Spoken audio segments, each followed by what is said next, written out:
backpedaling a little bit. Rob, he was good at backpedaling on the 40 acres, but Sean Payton's pretty good at it too. So we'll get into that. We'll also talk about Shohei Ohtani. His greatness is just worthy of mentioning on any sports show around the country. So we'll talk about that. Before we do, let's introduce you to the rest of the crew. He was a second-round pick for the Montreal Expos, but a first-round pick for the Austin Radio Network. He originally committed to the University of Texas, but decided to forego the 40 acres. He wanted to chase his dream in the cheese. Pimping ain't easy, but for this man, it's a breeze. Ladies and gentlemen, it is the Mike Hardball Harge. What's going on, brother? I love it. I love the fact that the listeners right away came to you and said, Rod, bring it like you always bring it, especially on the last freak flag. Fake it till you make it feel good. Ric Flair. Woo!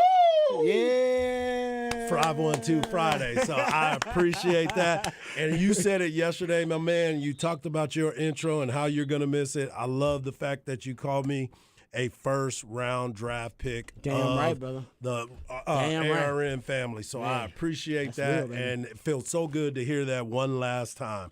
But as always, let me tell you about the man that sits across from me. He hails from H-Town with the get down. He's a lifetime Longhorn and a proud card-carrying member of DBU. Legendary lifetime and now college football Hall of Fame Longhorn Derek Johnson called him the best corner he had a cover corner he had ever seen. He's a former NFL DB that still has that passion for film study. But he's not a fan of white condiments.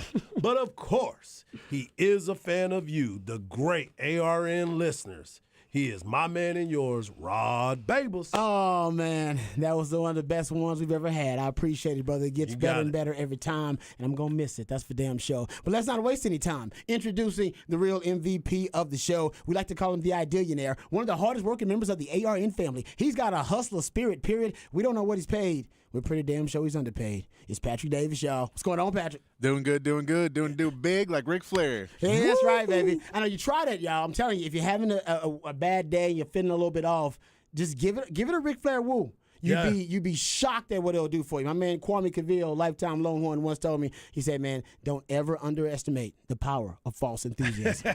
All right, just go out there. Just sometimes you can talk yourself into it. You can literally fake it till you make it. Sometimes you'll kind of get, and part of faking it, if you're just having a bad day, get up, give that Ric Flair woo. Woo! There it is. And you'll be like, man, actually, I kind of got things going. That's how that goes. You gotta have the strut. And then you can throw down your suit jacket and elbow drop it. Drop it. Do the whole Ric Flair. No, I mean, the truth is, just listen to Ric Flair and Macho Man, Randy Savage, WWF promos, and you'll be good. Yeah. And The Rock. The Rock got some good ones, too. Rock. But the Ric Flair. Ric Flair is the I always say original. Ric Flair could have been a televangelist. He kind of missed one of his callers. He could have easily been a televangelist. I think he was, bro, because a lot of people was following him. Amen. Amen to that. You know what? Maybe I'm wrong about it. Because, a lot of people he was. He could have done that. He could have been a motivational speaker. Could have been was it Tony Robbins? Is that the motivation?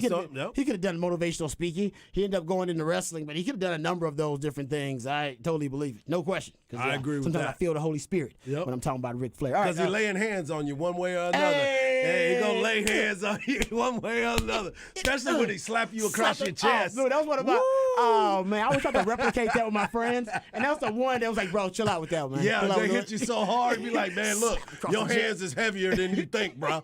You need to move them hands. The nature boy. Yeah. All right, please join the show on the Specs text line, 512-337-3776. That is the number to the Specs text line. You can always hit us up there, or you can use the Twitterverse. My man Harge is at Hardball Harge in the Twitterverse. Patrick Davis, the real MVP, is at It's Patrick Davis in the Twitterverse, and I'm at Rod Babers in the Twitterverse. All right, there's a lot of different news to get to. And so we can start, in a number of different places. I want to start with one of the stories that I saw Bobby Burton over at Inside Texas. I saw him post up, and I also saw someone, Chip Brown actually mentioned it as well on his piece over at Horns 24/7. So it's out there. And what is out there is that Gary Patterson, he is mulling a return, says my man Bobby Burton. Mulling a return to college football in a reprised role with the Longhorns.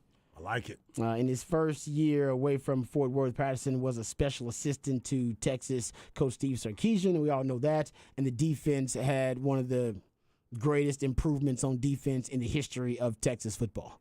It really, I mean, it was a dramatic improvement, and a lot of that was because of I saw the fingerprints. I can't even tell you schematically. I saw the fingerprints of Gary Patterson. Now, I think Pete Kwiatkowski is a damn good DC. So I'm not saying Pete Kwiatkowski shouldn't and get the credit he deserved for that turnaround. He definitely deserves his respect. But he miscalculated the Big 12 his first season in the Big 12. And he thought that the Big 12 was a different league. I always say the Big 12 is a running league, at this point cross-dressing as a passing league. He thought it was a passing league, came into the conference with that mindset, and I think it came back to bite him. I don't think he quite figured out the Big 12. Then you bring in Gary Patterson, who knows the Big 12 terrain better than anybody, because he had been in the Big 12 as long as any other coach other than Mike Gundy, I bet, at that time. And he came in and I think gave them the cliff notes on what the Big 12 was about, especially a lot of the opponents. And he was able to do a lot of the pre-game analysis and a lot of their scouting and game planning for upcoming opponents. So I love this. I don't know what role he comes back in. There's no limit, I think, on how many coaches you can hire. You can make up a role for Gary Patterson if you want to. For sure. Because you can bring him in as an analyst like everybody else does, because you have unlimited amount of analysts you can have. It's all about the financial backing of your university.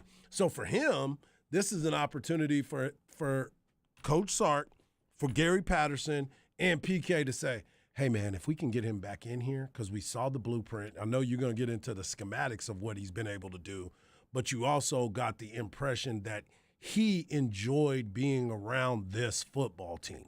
You saw GP really, because there's a lot of opportunities that are out there. I heard earlier today that he had talks with Lincoln Riley, because that's the person who probably needs him the most is Lincoln Riley. But I think because of his wife being a University of Texas grad, working here at the university, him last year being around the university, I think this was the place that he felt the most comfortable at.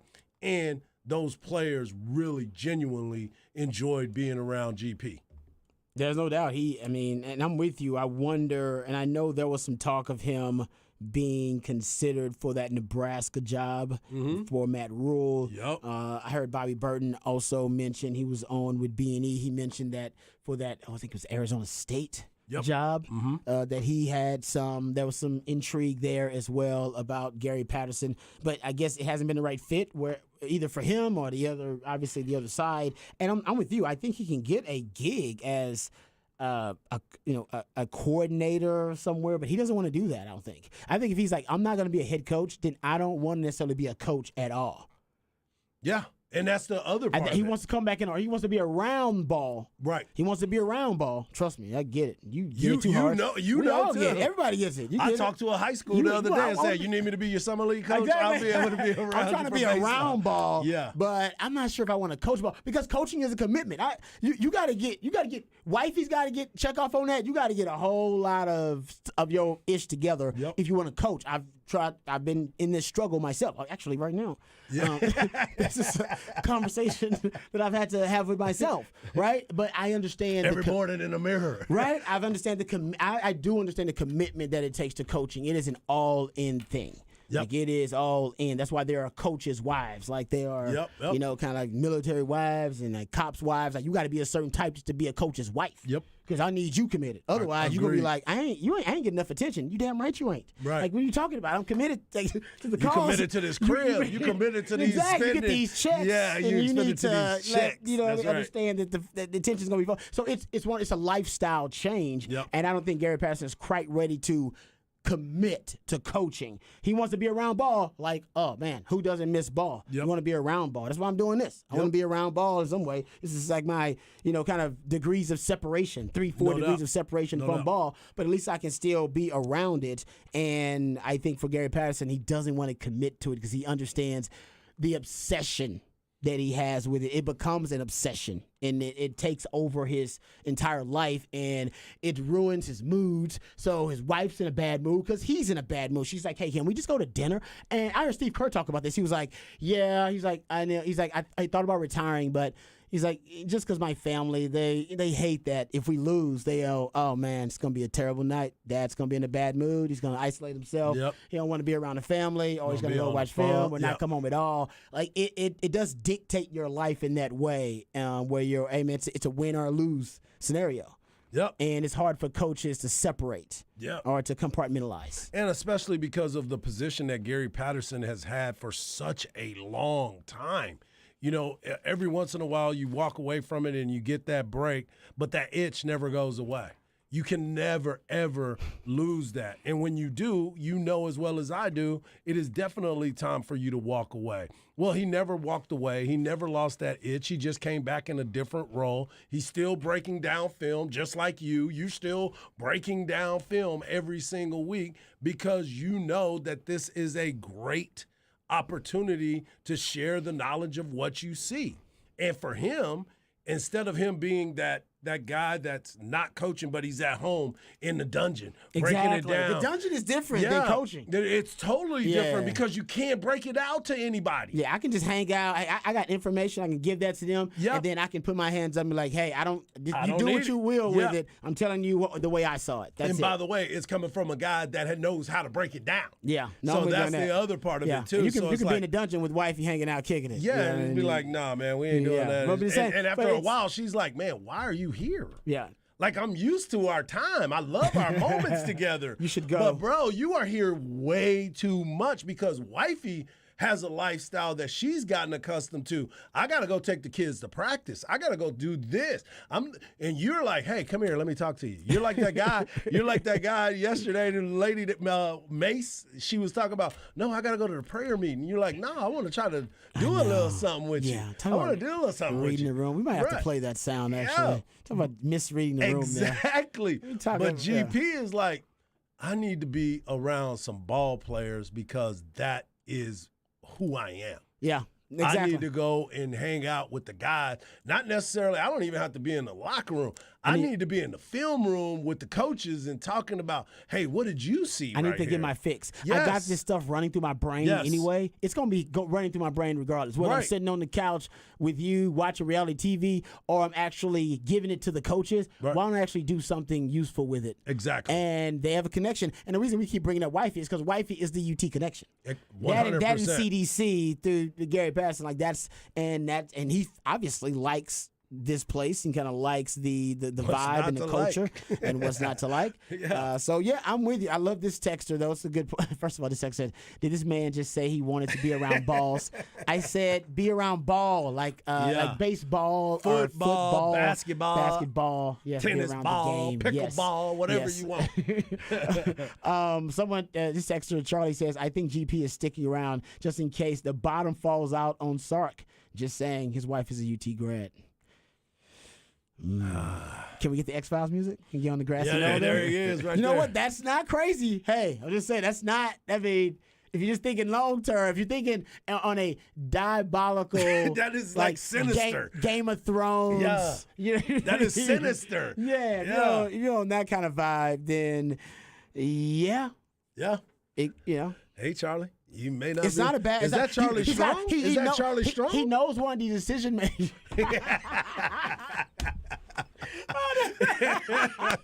Is that Is that Charlie What Charlie Strong? is that? Are you coming back as a DC? Well Red done. McComb said that. Well done. Well done there. But no, I do want. But he does know CDC and CDC have a tight relationship. They do. So he Very can go. tight. And speaking of kind of Game of Thrones, secession type stuff, he can go right to the top. Correct. He can pull a move that nobody else pulls and be like, oh, yeah, you know what? That guy, he won 8 games, and y'all thought he was going to win the Big 12. Yep. You probably need to make a move before you go to the SEC. You know, hey, Yeah. guy was proven. Guy was gotta already make been sure there you and done got that. that. Yeah. It's all right. It's there. I also think there's a lot worse places that you could make a bunch of money by doing less than full coaching while you wait for the next job that's the right Agreed. job. Agreed. Because this is like, hey, man, I get to hang out in Austin. My family's going, like, it's a good town. My family can hang out, and we'll have a good time. I'm not going to go fully into it. And CDC's my boy, so the paycheck will be good. Yeah, he'll be fair with And that. I don't yeah. have to go on recruiting trips. I don't have to do that part, which is a huge part of the job in college. That's part of the commitment. That's why there's so many NFL coaches that will never go to college. Shano. Yep. So it's like I get all that point. You go, I'll wait for the right opportunity to come, but until then, I don't want to sit on my porch all football season watching games and hating that I'm watching And then games. complaining and yelling at the TV. Yeah. And writing songs about it. And- he's gonna, and- he's gonna write songs Also about true. it. Starting to have Also to true. write that budget out, where it's like, all right, well, we ain't making any money right now, so you got to mark this down. And it's like, no, I'll go over here, make some money, have a good time, live in a nice place, and then when the right thing comes along, it probably won't be as nice of a place. Yep. Yeah. We're No, gonna that's a great have to point. go somewhere that is a little different. That's your theory about these when you talked about this with Texas basketball, how the scouts, Yeah. the games they want to go to for Oh, any yeah. of the teams is the And game Big in 12, Austin. yeah, Big 12 especially, because you're like, yeah, do you want to be in Waco? Do you want to be Right, in Lubbock? right. Or do you want to go to Austin?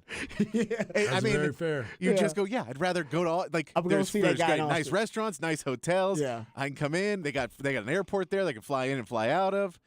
And there wasn't really a Dallas or a Houston team.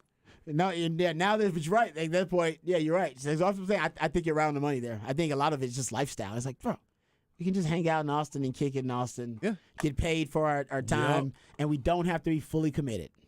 You know, and You don't have to be fully committed. This texter says keeps GP sharp too. Totally agree. Because he's like, I want to get back into coaching, and I do believe football is one of those things. Whether you're talking about coaching or playing, if you don't use it, you do lose it to a certain extent. Trust me. It gets you already. You know, hell, Trust any me, sport, dog. it just happens. They just pass you by. The game passes you by very quickly. And any form of work, if you get out of it for a little bit and you come back in radio, if you get out of it and come back in, and I try and run the new board, and they go, oh, by the way, the board's all different now, and the software is different. I'm like, well, crap. I did it for 15 years, but I took 2 years off, and now all the equipment's different, and I got to relearn everything No on doubt. new stuff. Yep. It's the same as that. They go, oh, by the way, your defense doesn't work against these new offenses they've been putting Yeah, together for the last 2 exactly. years. So you're gonna have to figure out the schemes and go and do all this research. So you got to stay involved in it. So he stays in the lab. Yes. But he doesn't have to be like the lead scientist. He can just Exactly. be in the lab, just messing with, That's fair. I like that. talking about the schemes and the concepts, doing research. And you're right, he can clock in and clock out. When you're a coach, sometimes you can't clock in and clock out. No. Yep. Yeah, you know what I mean. You're there. Hey man, you're like, no man, I'll break. What you want me to do? You want me to break down Oklahoma? You want me to break down Oklahoma film? Okay, I can do that. Yeah. You want me to break down Alabama? Okay, I got Bama. I got Bama, and I'll give it to you on this date. But he's a special project guy. What time's the meeting? You Yeah, tell me when the yeah, meeting what is. time's the meeting? But I I have it know ready. you don't get to pick. You're here the whole day. Yeah. I'll show up for the meeting. I'll show up And for the he's a meeting. savant, and Yeah. he gets it done in 5 minutes because he's already done that for you. Mm-hmm. Like, because that's who he is. Yep. He's already watching film. If I'm here, I'm breaking that down. If I'm over here, I'm breaking that down. He is that guy that is already, what do you need me to do? I need you to break down this game. Okay, here you go. I've already done it. Yep. Because I'm already thinking about it because that's what I do. And he's very humble because remember, there's a comment. Chip Brown had the interview with him before his first stint. He's coming back. I know he's coming back, but before We all know. last season, and he said, he is as humble as, hey, I don't want a parking spot in the front. I don't even need. I don't want people to know I'm I here. don't want here, so I'm gonna make sure I got a parking spot somewhere in the back. I don't need designated parking, anything like that. And he didn't want to step on toes. He didn't want people to start to think that he was around here for the wrong reasons. So we talk about the conspiracy theory. That's what he wanted to fight against. He was like, no. I answer. There's a hierarchy here, and I answer to other coaches. I'm working with other coaches. You know what I mean? And I like the way that was kind of situated with Gary Patterson. Okay, this is My buddy go just sent me a text, and he said, just like we were talking about a coach's wife, a player's wife, everybody that has to you got to give up commit, some man. time. That's a family commitment. Same thing with a beer man's wife. Because you got to remember, those guys are in the streets every single day trying to entertain, moving around, doing different things. A beer man's wife is the same thing because they have to understand, we got a party tonight. And you got to go. And that's real. They got to go, too. They got to I go. love that. That was great. Yeah. You see Hart's Baby. face. We got a party tonight. I know your liver and your kidneys is hating it. But we got to go out and get drunk. I again. may not be home until late, baby. Then you coming with me? You going to break down this film or you going to deliver this beer? I'd hate to be the tequila guy. Why? Oh, yeah, exactly. Babe, I got to go out and get wasted. You either tonight. coming with me or it's going to be rough. I'm going to come home naked. kid. You know how it is. Exactly. Like, what? I will Come also pick say, me up. But no, Get you're right. ready. No, you're right. You got to commit. They work hard for it. I will also say no doubt. Gary Patterson did have the benefit last year of every time the defense did something good and improved, they were like, man, Gary Patterson making a big difference positively. Yep. And they were bad. No one was like, man, PK, you got to fix that defense. Exactly. It was unfortunate. It That was- was the But that it's was, a that bad was the case. Hey, for situation Gary with PK. Patterson, It was. that is a It was- solid. it was That's a solid gig. That's how I know PK is also a very unselfish coach. Yes. Yep. Because a lot of coaches have been like, man, this is because I'm trying to turn this defense around. You're talking about one of the worst defenses statistically in the history of Texas football in PK's first year. Yep. And then you bring in Gary Patterson, and then you have a historical turnaround, and you go to being a top 30, top 35 defense in the country. So I think, for him, to him, he's not about ego. It's just from a lot of I don't know from every way, but from a lot of different ways. From the way that we've seen it. We've seen it exactly. Our perception is kind of an egoless coaching staff. They're just like, man. Now you got Paul Chryst. Yep. Yeah, another one. He's another one. head coach Yeah. that's now a former head coach. That's a part of the coaching staff too. That has been in conversations about being another head coach, but he's still deciding to hang out for a while. Yeah, exactly. I'm in Austin, Texas, baby. Joe DeCamillis, Yep. who's been a 2-decade special teams coach in the NFL, assistant or at least assistant and I would say position coach in the NFL, who's decided to come here to Texas and coach and be a special assistant to the head coach as well. So I would say they do have a lot of big names on the coaching staff, and I like that Sark is pretty much anybody who can help, I'll hire. Yep. If you can help, you can. If you That's want, humility, too, if you on his side. If you want to help, and you think you could be of service, Come hey, on come down. on in. Yeah, come on down. The more the merrier. Yep. And bring on GP. I'm here for it. GP was big into what they call quarters pattern match coverage, which is essentially four deep. So you're responsible for quarters of the field. Yep. And the pattern match element is essentially a zone matchup man concept. It's a zone man concept where the zone essentially deteriorates to man at one point whenever the receivers declare themselves in your zone based on their route combinations.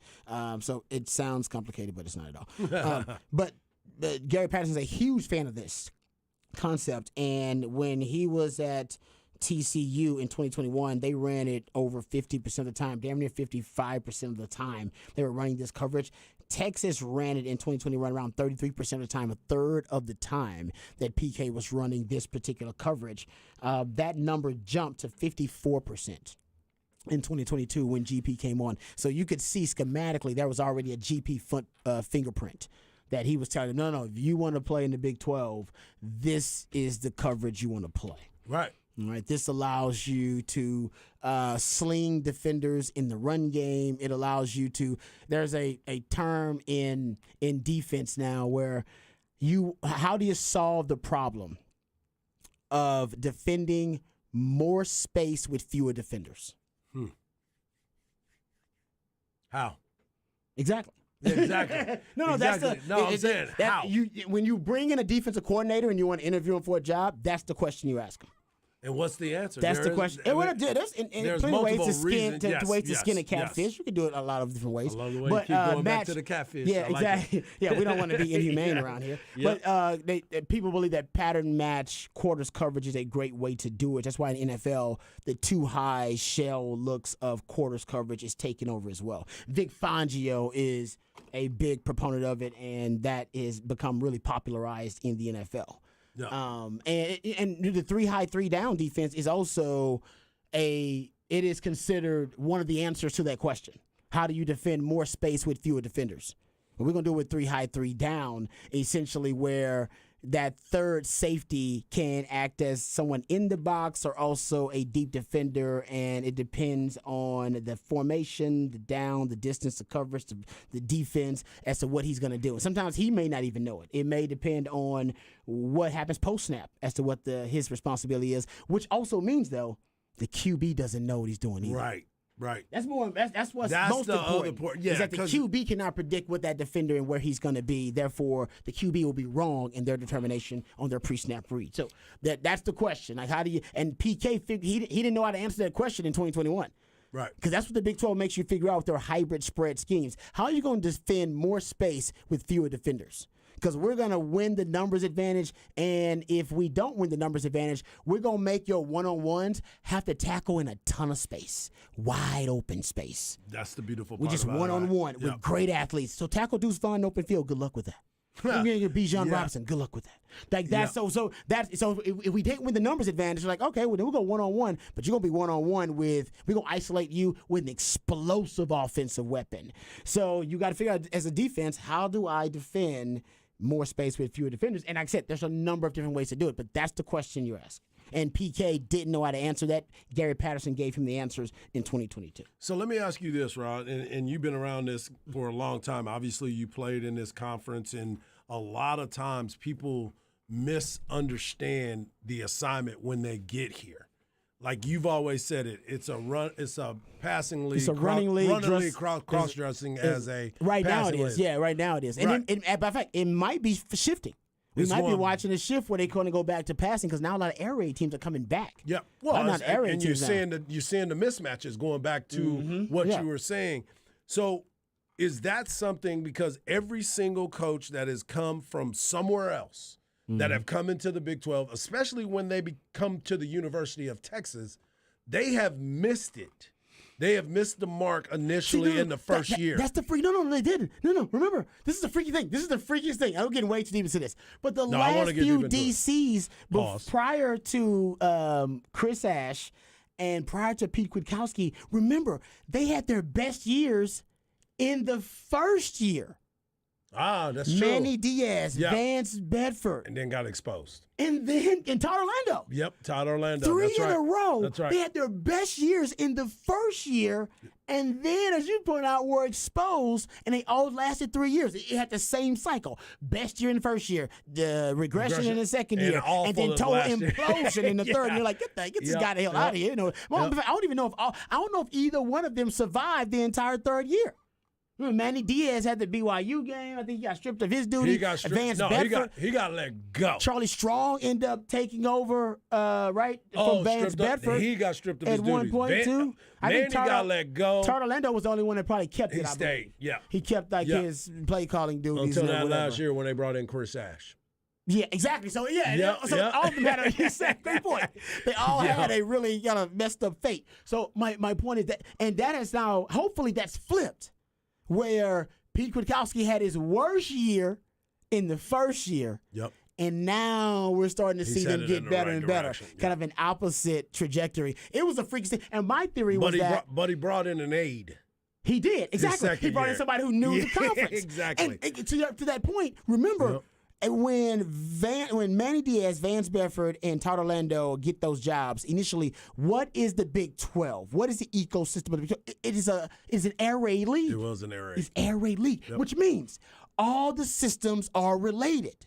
They're on the family tree. They're all cousins in some way, which means when one team exposed that defense in some way, it was easier for other teams to copy that blueprint because they're cousins. They're like, hey, we just call that concept something else. Same damn concept. We can beat them with that. And then the Texas defense over time, it just got completely exposed by those air raid offense.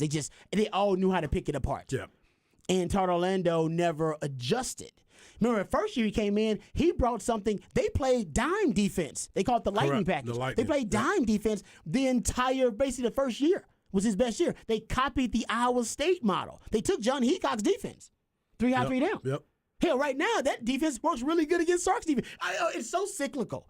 Football is all it's all a little. It is very cyclical. It's all cyclical and I it's agree with that all 100%. connected in some way. But that's why those defensive coordinators were exposed after 3 years, and they had their first year was their best year because the air raid systems didn't know them really well. And once the air raid systems, it was like I think 8 out of the 12 teams were running air raid at the time. Yep. Once they figured them out, they all knew exactly with pinpoint accuracy how to expose them, how to exploit them. Now it's a little different because it's not all air raid; it's hybrid spread schemes everywhere. So it's a little different. So hopefully this is just PK on the opposite of that trajectory, Yep. of that spectrum, where he's now had a worse year, first year, and now he's getting better.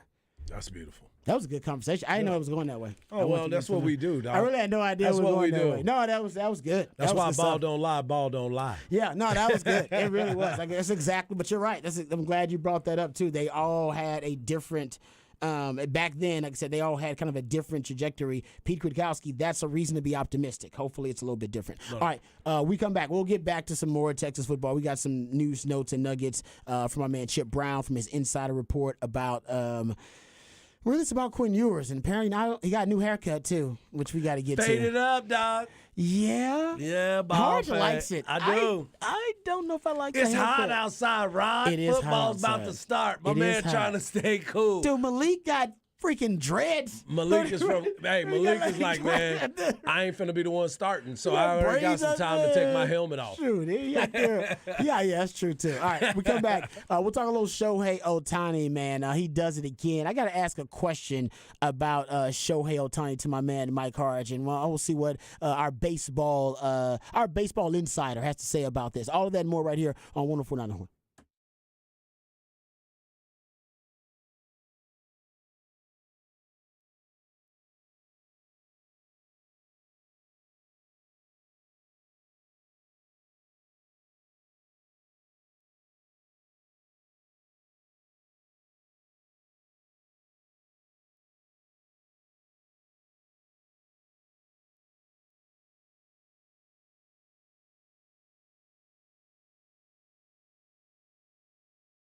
What's up, everybody? This your boy Hardball Harge, and I'm here to talk to you about the League Kitchen and Tavern. Go to leaguekitchen.com to get all the information that you can possibly want.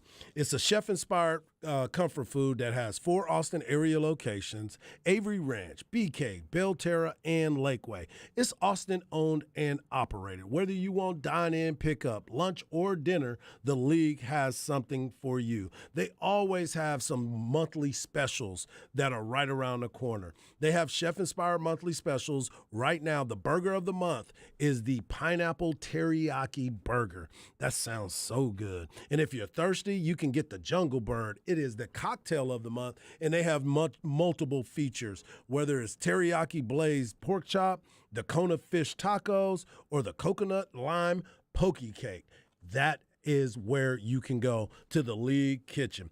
I know that everybody has a lot of options in this city to go and eat, but if you haven't made plans to go to the League Kitchen, you need to make sure, whether it's Avery Ranch, BK, Belterra, or Lakeway, make that your priority. As we know, they have Burger Mondays. They have Prime to Wine Thursdays. They have specials for you. Go to leaguekitchen.com to find out more details. Lunch or dinner are just around the corner for you, so make the time to enjoy. Let's go leaguekitchen.com. That is leaguekitchen.com.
Welcome back to Ball Don't Lie right here on 104.9 The Horn. 512 Friday. That's when Patrick, the Ideillionaire, he plays jams from local bands and artists, very talented human beings that you have a chance to catch live right here in the ATX. Who we jamming right now, Patrick? This is Scott Collins, and he's playing tonight at Empire Control Room. Oh, yeah. I like that. Mm-hmm. Yeah. Well, I mean, hold on. Jamming, man. I kind of felt like, I don't know, I kind of feel like a Nickelback feel here. A little bit. Is that insulting? I mean, probably them, yeah. It but shouldn't be. It shouldn't be. They're That's like one of extremely the, successful, yes. That's what I'm saying. That's so crazy that I can But say. some people does feel that And way. I knew when I said it, I was like, man, I don't want to insult this person because they are very I mean, talented. it may not be, because it could be, because there is. There's two camps on it. There's people who don't have a massive hatred for them, and people who have a massive 'Cause they're- hatred for them. Yeah, you're going to look at, numbers in terms of, the albums sold and that kind of stuff. I mean, they had a lot of hits. So I wasn't being disrespectful. No, I want know. that to be known. Okay. But I heard that. I was like, oh, it kind of feels like. And by the way, I don't have anything against Nickelback. I think Nickelback was great. I don't know why they become such a, I don't know. Why people mock them hot so much. topic. And why they become such a joke. It's almost like people kind of mock Yeah, them. they're and- very formulaic band, so I Yeah. think people just got mad at it because, but also people just Are hate they- success. Are they Canadian? Facts. Yes. But there's a part lot of of it, it that too. was just like, why are these so famous? They're not doing anything that special. And you're like, yeah, and you're trying to do stuff too special, and it ain't any good because it's just for you. Yeah. And No, so but- there's a lot of it where, but I mean, like you work with bands here in town, and if one band gets a better gig than someone else, and that band sucks, and everybody hates him, and then you're like, well, that's a guitar player sitting right there, and like, well, he's not a bad guy, and like, man, you just hate it because you hate it. You know, Yeah. you didn't even know the music. No doubt. That's a good point. All right. Specs Text line 512-337-3776. The number to the Specs Text line. Can I ask you a question about Shohei Ohtani? Because yesterday, I mean, the stuff that Shohei Ohtani is doing right now is crazy. He basically yesterday he is the second player since at least 1900 to throw a one-hit shutout and homer twice on the same day, Yeah. joining. I'm like, who else could have done it? Rick Wise, says Sarah Lang. Slangs on Sports. She does a great job. She's worth a follow. Rick Wise in his 1971 no-hitter. That's so funny. That's crazy. Yeah. That's a beat. That's Yeah. Hey, Rick. Who, do you know Rick Wise? I Is he do. well known? Yeah, he was one of our pitching coaches for look one at of my that teams. dude. The 6 degrees of Mike Harge is unbelievable. That is so funny Harge because is I'm literally when that you is said crazy. that, when you brought that to me, I was trying to look at I was like, wait a minute. Rick Wise was one of my coaches. Dude, I'm He telling was. you. I shared a locker room with Rick Wise because he is What are that the dude. odds? He What is are the that odds of guy. that? Yeah. How'd you know every damn That bite? is I've been saying so that forever, funny people. to me. People think I'm joking when I say that, and I am. But there's a lot of seriousness in That is in that so statement. funny because as soon as you said it, I'm like, oh, he was one of the pitching coaches on one of my team. Man. Yeah, that is outstanding. That's good, and he's a great dude. He's an individual because think about it, but he wasn't a DH. He did it as a regular pitcher in a game. That's Like impressive. he Yeah. wasn't a guy that back in the day pitchers had to hit. So this was a game that he was pitching in, and he hit the 2 home runs. It wasn't in a separate situation. Oh yeah, that's legit. That's legit. That's yeah. legit. Yeah. And I remember him telling this story. That's why it's like so good. Oh, I would tell that story every day. I remember him telling this story. People would get tired of me telling that Yeah. story, but like I'm telling it again. I don't give a damn. That's so I'm funny. telling that story again. Yeah. Okay, can I ask you something about Shohei? Come on. Why don't they follow Shohei like they follow the home? Remember the home run like chase when it was like Sammy Sosa and Barry Bonds and What they did for Aaron Judge last year. Yep. Aaron Jones? Where they basically they'll drop in on it. They'll just stop coverage anywhere. It's like, oh, we drop in on Shohei. Honestly, I think he's worth that at this point. I think he definitely is, but to those points, they were in the middle of a chase. You For know a what I'm record? saying? For a record. Man, like Shohei but we've never is, seen stuff like this before. I agree. I agree with you There should be a 100%. Shohei drop in. I need You it. want to give Rob Manfred so much love for everything that Give he's me a done. Shohei drop in, There man. He's you worth go. it. Send I know it to him. the home run chase, yes, it's worth it, man. Yep. Shohei drop in is worth it. Yep. Because the truth is, this is the travesty. This is the whole tragedy with the whole situation. we may not see him in the postseason. We haven't seen him in the postseason. We're going to be talking about the best baseball player that's ever played the game. Yep. And we don't get to see him in the playoffs when it counts. Because of that, I need a Shohei Ohtani drop in, Now, man. I Give it could to me. imagine Come on, man. it'll come late. It'll come later in the season, like He's in the last on here. month. Yeah. In the last month, they might do it more Come on, when they're man. trying to pump it up to the playoffs. But I agree. Right? It's, He's worth it. Yep. just put, like, what are you showing slam ball on E ESPN? Thank you. Come on, man. You can't cut When into you're slam showing ball. slam ball. What could be better right now than watching Shohei Ohtani play? I would stop what I'm doing right now and watch it. And Yep. when I was like, oh, I'm watching. Yeah. Well, I mean, that'll cut into every channel too, because don't no give a matter damn. what. No, He's I'm that saying, good. like, Yeah. you wouldn't be mad. Man. You could split screen it. Oh, We man, had a split they screen for cut him OJ. right. We had a split screen for OJ. OJ. Yeah, one of the athletes have demanded a split screen. How good is that? Who was that? So we did Exactly. OJ, and for wrong reasons. Exactly. That's been, what was it, Barry Bonds? Barry Bonds, They home did run it. chase. And Aaron Judge, I guess he said they did Aaron it for him. Judge Judge did did last it for year home for run Aaron chase. Judge, They yeah. did it for him. If you're gonna I do guess that, when let's Sammy do that. Sosa and like, was it Mark McGuire, like in Yep. that thing they did it. My guess is if he gets to 50, then Come on, it'll start man. being a thing. He's got He's to on 50. pace for he's at like 60 39 something. something right now. No, Yeah. he's on pace to be the exact. He's chasing Aaron Judge's record Yeah, right exactly. Come on, man. So Give me that's that I bet on Ohtani 50, 55, they'll start airing every at bat. They need to do it, man. Right now, it's the perfect time to do it because the NFL's about to start, and then we're going to get distracted Yep, again yep, I because know. we are just that No, society. I mean, but look, I can't have picture-in-picture with my cornhole tournaments that they're showing. I'm just, like, if you're Rob I don't know what Rob Manfred's waiting on. Like, I mean, he's done a great I think job. he's gonna make the adjustment now. I think everybody is asking for it. It is to the that point. best. I mean, this is the best story going on in sports other than when Lionel Messi hits the field. Yeah. Or the pitch, I should say. Sorry. The pitch. Make sure you do the pitch. The pitch. Yeah. But, well, I mean, come on. Like, what are you doing? This is your Yep. star. Yep. You should be promoting this all the time, man. We need Shohei. You need to be making little mini side deals with all your networks. Going, hey, we got Exactly. Shohei drop-ins, man. Especially yesterday. You missed. Oh, yesterday was perfect. That what? But they did cut into a lot of things.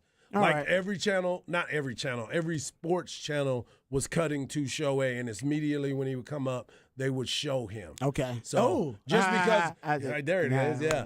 Because I was looking at these TVs behind you, And they cut so in? they kept Okay. cutting. All right. Yeah, All right. Yeah, show me Shohei. yeah. He's a monster. Man, He's it's so impressive, and that was a great question, Rob, because of the simple fact that you make a compelling argument for what baseball, even with all the adjustments that Manfred has done, with the speed up of the game, the rules and regulations, and how things are, you have enough time to show him every time he comes up to the plate. you need to do it because Yeah. he's You actually. can't do it for him pitching, though. Yeah, That's the no, other pitching part. is tough. Yeah, I'm But not. the hitting, yes. He's worth it with the hitting alone. No, Like, I know, and this texture is right. Pickleball takes precedence. Dude, pickleball is. I don't know why it's blowing up. Did we just see that like Michael B. Jordan and Oh, yeah, they've invested in it. there's like bought there's like into I it. want to say Kevin Durant is now. Kevin Durant is a pickleball team He's a owner. pickleball team owner. They've Yeah. got. I can't league get owner. into it yet. I don't know what's happening. We did a show not too long ago Yep. for this station at a pickleball tournament here. They in built a Texas. pickleball court at the building here. Yeah, what the hell? No one's used it yet. Wow.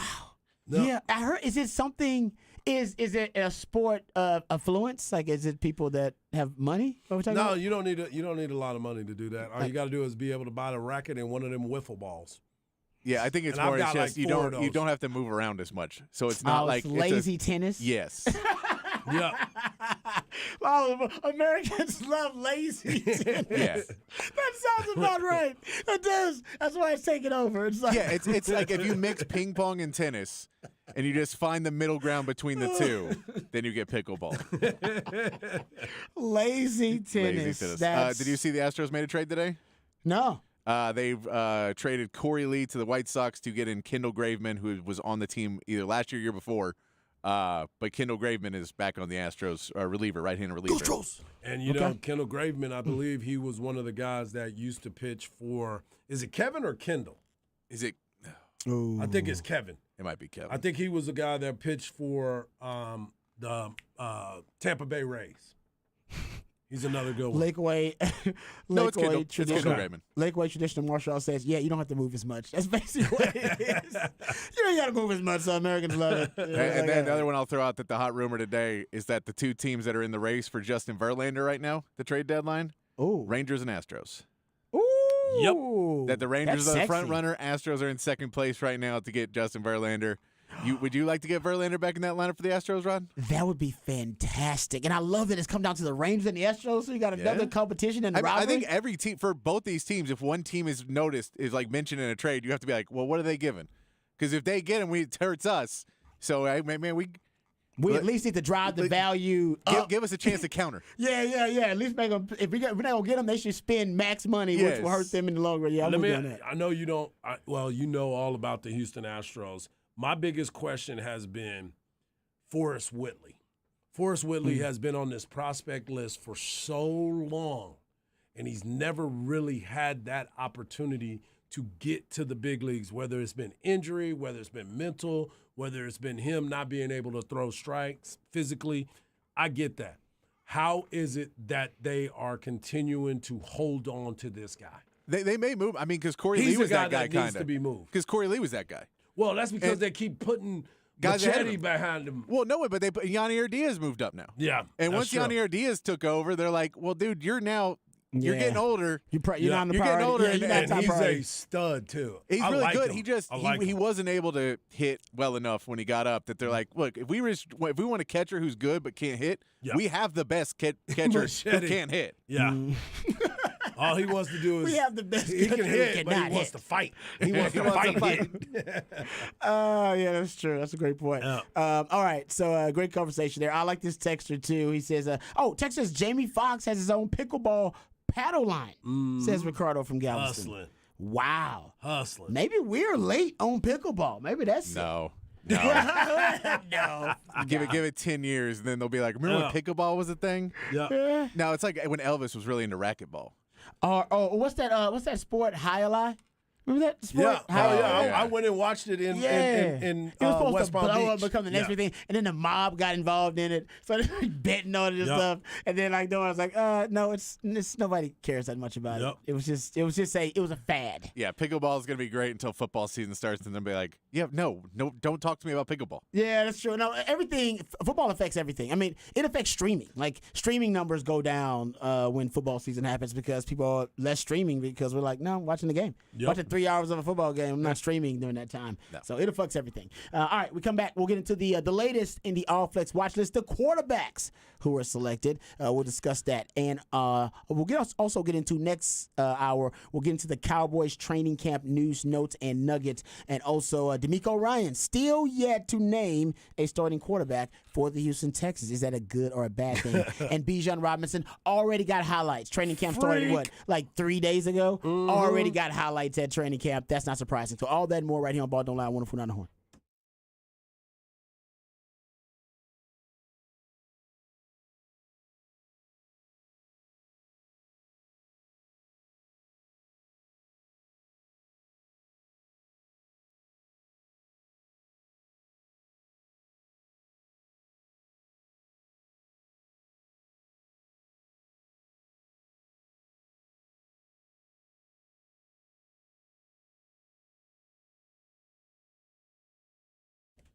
Welcome back to Ball Don't Lie right here on 104 Down the Horn. Let me tell you about our friends over at Ironworkers Local Union 482. They don't go to the office, folks. They build it. Now, we know Austin is a beautiful city, attracting more and more people every day to call it home like we do. The city is so beautiful. The unique aesthetic appeal of Austin is so attractive, thanks in no small part to the skilled craftsmanship of Ironworkers Local Union 482. They've been helping shape Greater Austin since 1935. You see the labors of their love all over this great city. You may be driving by them right now, not even know it. Like DKR Stadium and the Pennybacker Bridge. And as the city continues to grow and thrive, so does Ironworkers Local Union 482. They don't go to the office, they build it. So if you're looking for an exciting new career, you're frustrated with your work choices, you want a change in your career path, and maybe you want to be challenged, something new, something fresh.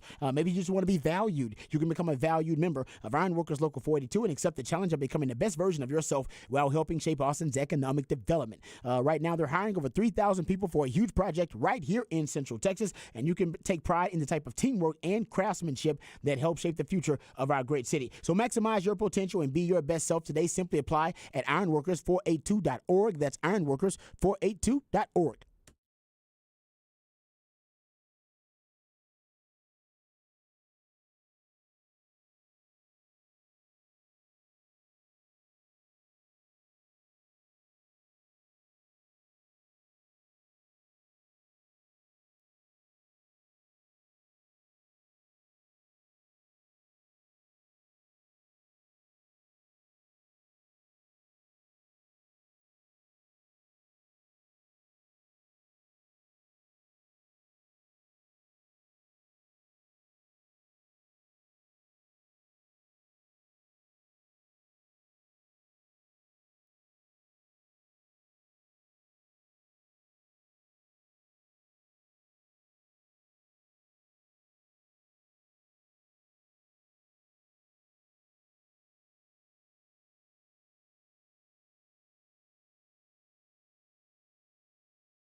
Welcome back to Ball Don't Lie right here on 104.9 The Horn, 512 Friday. That's when Patrick, the Idillionaire, plays jams from local bands and artists. A very talented human being. Said you have a chance to see live right here in the ATX. Who we jamming right now, Patrick? This is Neil Nassett, and he is playing Saturday at the Lodge at Cypress Falls, part of a benefit, and donations and proceeds will go to the adrenal cancer research. Nice. I like the starts of the song. What's the name of this song? Turn Me On. Oh, yeah, makes sense. Who'd you just say it was? Neil Nassett. That's what I thought. That's my boy, Neil. Yeah. Yeah. What? Look at this dude. I Yeah. told you, man. I was like, wait a minute. Hold on. 6 I thought this degrees was my boy of Mike Neil. Harge. Yeah, I got it. I was listening to it playing right now. I was like, wait a minute, that's Neil. Have you ever went to go see Neil play? No, that was the plan this weekend. Really? Yeah. Are you serious? Yeah. Wow. Yeah. So you're going to be at this event? He's a Westwood dude too. Wow. Yeah. There you Yeah. go. Another Westwood dude. I Another told Westwood you, one. Harge knows every damn body. People thought I Hey was man, joking. it ain't when the I said that. separations. It's the 3 years That man- and the 3 degrees. The man knows every. I don't even think it's 3 degrees most of the time. Harge just knows that actual person. All right. You can always be a part of the show. Specs text line 512-337-3776.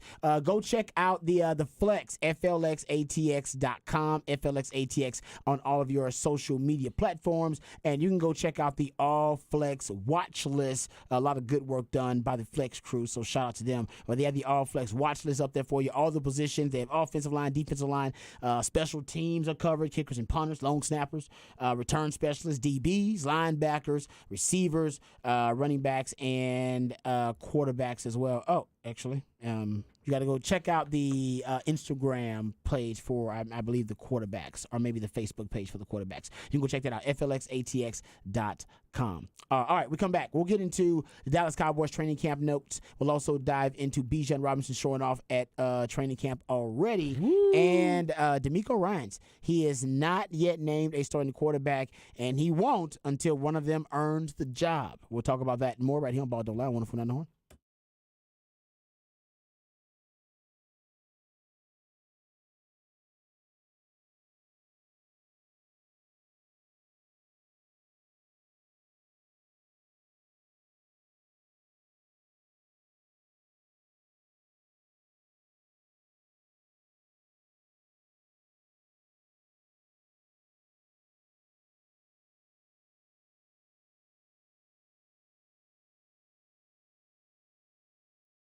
Hey, what's up, folks? Lifetime Longhorn Rod Babers here. Let me tell you about my favorite tequila. You already know what it is. It's Hot Cat Tequila. The cat stands for cinnamon, agave, and tequila, and the recipe is just as simple and just as delicious. It's just cinnamon, agave, nectar, and tequila. As a matter of fact, I went over to Specs actually last week during that Tequila Day. I think it was Monday, National Tequila Day, and I actually went to Specs and got me a couple of bottles of Hot Cat Tequila and some of that Blanco Cat Tequila. Either way, you go check it out. It is fantastic. You can go check it out there for yourself. It always turns every event into a party. Every party feels like a celebration. So celebrate and turn up with Hot Cat Tequila.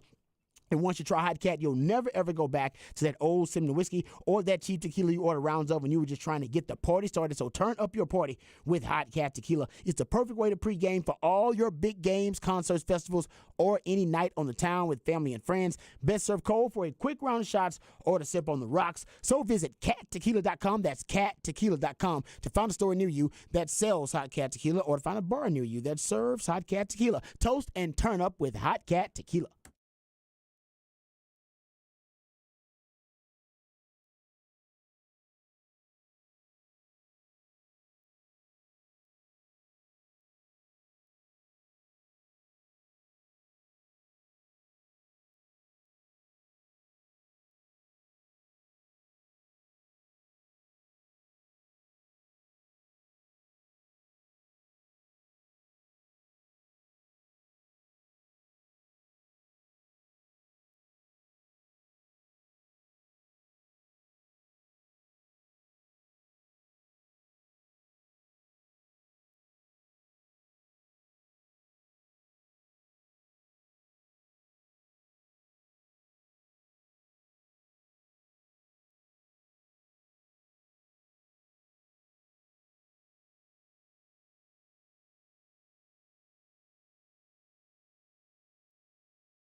All right. Every now and then on a 512 Friday, now I gotta write down the songs. I kind of dig it that much. Kind of dig this track on the 512 Friday. That's when Patrick the Idillionaire takes jams from local bands and artists, very talented human beings that you have a chance to catch live right here in the ATX. Who we jamming? And I need to know the name of the jam too. This is Kalu and the Electric Joint. Oh, see? I even know the name of it, but I like the name too. Yeah. Kalu and the Electric Joint. Kalu and the Electric Joint. Great name. Kalu James is an awesome talent in this town. And then the name of the song is Garden of Eden. Dude, I'm digging it. And they're playing tonight at Still Austin. Okay. Right down the road. Right down the road. Right down the road. I've been to Still Austin before. I don't think I've ever been there. Yeah. What is It's it? It's it's right over off- like St. Elmo. Yeah, it's Okay. right off of South Congress. South All right. Congress, St. Elmo. Yeah. Okay. All right, there you go. That's what 512 Friday is all about, broadening your horizons. Hopefully you find something you like. I guarantee, actually, you'll find something you like if you keep on listening because Patrick does a great job. 512-337-3776. That's the number to the Specs text line. You know what? I'm not even going to get into what is coming up in Harsh Knock Life because I know what it is, and that's the tease. All right, yeah, stick around for it. Boom. I know what it is. I'm the only one who knows what it is. It is actually worth listening to. I can tell you that. It's great. But Harsh Knock Life coming up next. It's must-listen radio. Trust me, you want to be around for it. And I'm not going to say more than that. Okay, let's get to, we got a lot of things we got to talk about here. A lot of new NFL news, notes, and nuggets. Let's get to Cowboys updates from Cowboys training camp. The first is, okay, so this Dak Prescott story, once again, is the interception, his response to questions about the interceptions he threw last year, and he threw way too many of them. We all know this. Ended up throwing, 17 interceptions total in 15 total games. You can count the playoff games too. That's a lot of interceptions. He was asked Thursday at training camp, yesterday, about those interceptions, and he didn't remember last week he was misquoted about his interceptions. People said that he said he was going to have less than 10 interceptions, but he just said he was going to have less tipped interceptions. Tipped. They got that wrong. Tipped, not less than 10. Even though He's already had 2 at training camp. Yeah, y'all quit counting Dak's training camp picks. I don't care about it, but social media is Come ready on. to go at him and say, "Oh my God, he's right back on track." You can't be counting that. You need to count the receivers that need to be let go if they're going to drop Can those. I also get the amount of touchdowns he's thrown? If you're not going to count the touchdowns, don't count the interceptions during training camp. Hey, man, you preaching to the choir, bro. Come on, y'all. I'm on the Dak squad. Come you know on. that. I know. I'm just saying, y'all I'm a been hard on Daxual Dak. sexual. Yeah, trust me. I love me some Dak. Yeah. I do. Yeah. But here's what he had to say about his interceptions. He said, "I'm going to lessen my interception numbers." That is a guarantee. Guarantee. Boom. Guaranteed. Yep. Which, honestly, that's not a big guarantee. That means you got to have fewer than 17. Yep. Well, like, Yep. oh, yeah, I expect that. I will get 16. I I told y'all I was going to have less. Exactly. I told y'all I was going to have But less. technically, that used to be 16. He's like, oh, yeah, he had fewer interceptions. Yeah. Well, he had a because they backtracked on the misread thing The of the tipped 10 interceptions, interceptions, yeah. and he was like, that number's a little low, but I will say less. So I'm gonna give y'all something. Yeah. I will have fewer Yep. interceptions. It's like, yeah. Honestly, that's what they tell you about getting gifts for your wife when you first got married. There's some advice I got. It's like, dude, don't give her like really extravagant stuff early on because you're gonna be 'Cause with it's her gonna raise for a the long roof. time. Yep, it's gonna You're be raise with the her. roof. If you plan on being with her for the Yep. for the rest of your life, for the next 30, 40 years, Yep. then start your expectation level relatively low when it comes to the gifts. Don't be buying really nice stuff in your first 2 years. Just really, be modestly considerate, stuff. Yep. But don't be blowing it out of the water because then everything after that is gonna seem like got you. disappointment. Mm-hmm. That's kind of the vibe I'm getting here too. And the Dak's like, no, fewer interceptions, not 10, not less than 10, fewer. Yep. Control the expectation level there. I dig it. Yeah. I dig What it. they always say, under promise, over deliver. Over deliver. Yeah, he's getting over deliver. Take Under it promise. easy until you have to do something, right? I like that. Oh yeah, I do. I'm glad that Dak. Yeah, I think he had to clarify that because people they wanted to know. But Dak, throughout his career, he has been one of the best caretakers of the football in the NFL. Yep. I mean, his interception rate was top 5 to top 10, depending on now, looking at where you're looking Until at. last year. Until last year. I Till said last now, I year, said yep. it was top Yep. 5, but now it's probably top 10 until last season. And that was the outlier. He's got one season where he was careless with the football. So let's not exaggerate. Yep. All right. I agree Let's not with be that. overly critical of Dak and act like that's part of his football character. That's because you It's got not. common sense, Rod. It's not a part of his character. That guys. is the problem. I can You have can't- fun with it. Yeah, we could definitely fun with it. throw it out there, make Yeah. fun of him, do all that, but you have common sense and you understand who that quarterback is and what he's done throughout his career. But he has a big star on the side of his helmet. Yeah, he does. And everybody wants to poke holes. Look at this. Dak sucks. Go Birds. I understand you like your team, but Dak is not a terrible Dak football player. So let's not go there. And let's not forget the Dak person sucks. that you are going after was not a first-round pick. He was not the quarterback of the future. He was a guy that they drafted that showed up and played well and put his mark on this team. And now he's developed himself into that quarterback. He really has. And when you look there, like you said, what do you always call it? A happy accident? That's what Dak That's is. what Dak was. So was Tony Romo. And everybody is so critical because Tony Romo happened to be better than what people thought because he was an undrafted quarterback, went on, rose up, played well, had some miscues, and I understand that. But the fact still remained is he was not the guy that they originally thought was going to be their star quarterback. Yeah, and I think He's lot. a college football Hall of Famer. I watched him in the ceremony. I was there. Yeah. No. He's a college football Hall of Famer, Tony Romo is. Yeah, but the truth is that he and Dak Have they have, underachieved. they have one thing in common. They can't get past the divisional round. I agree.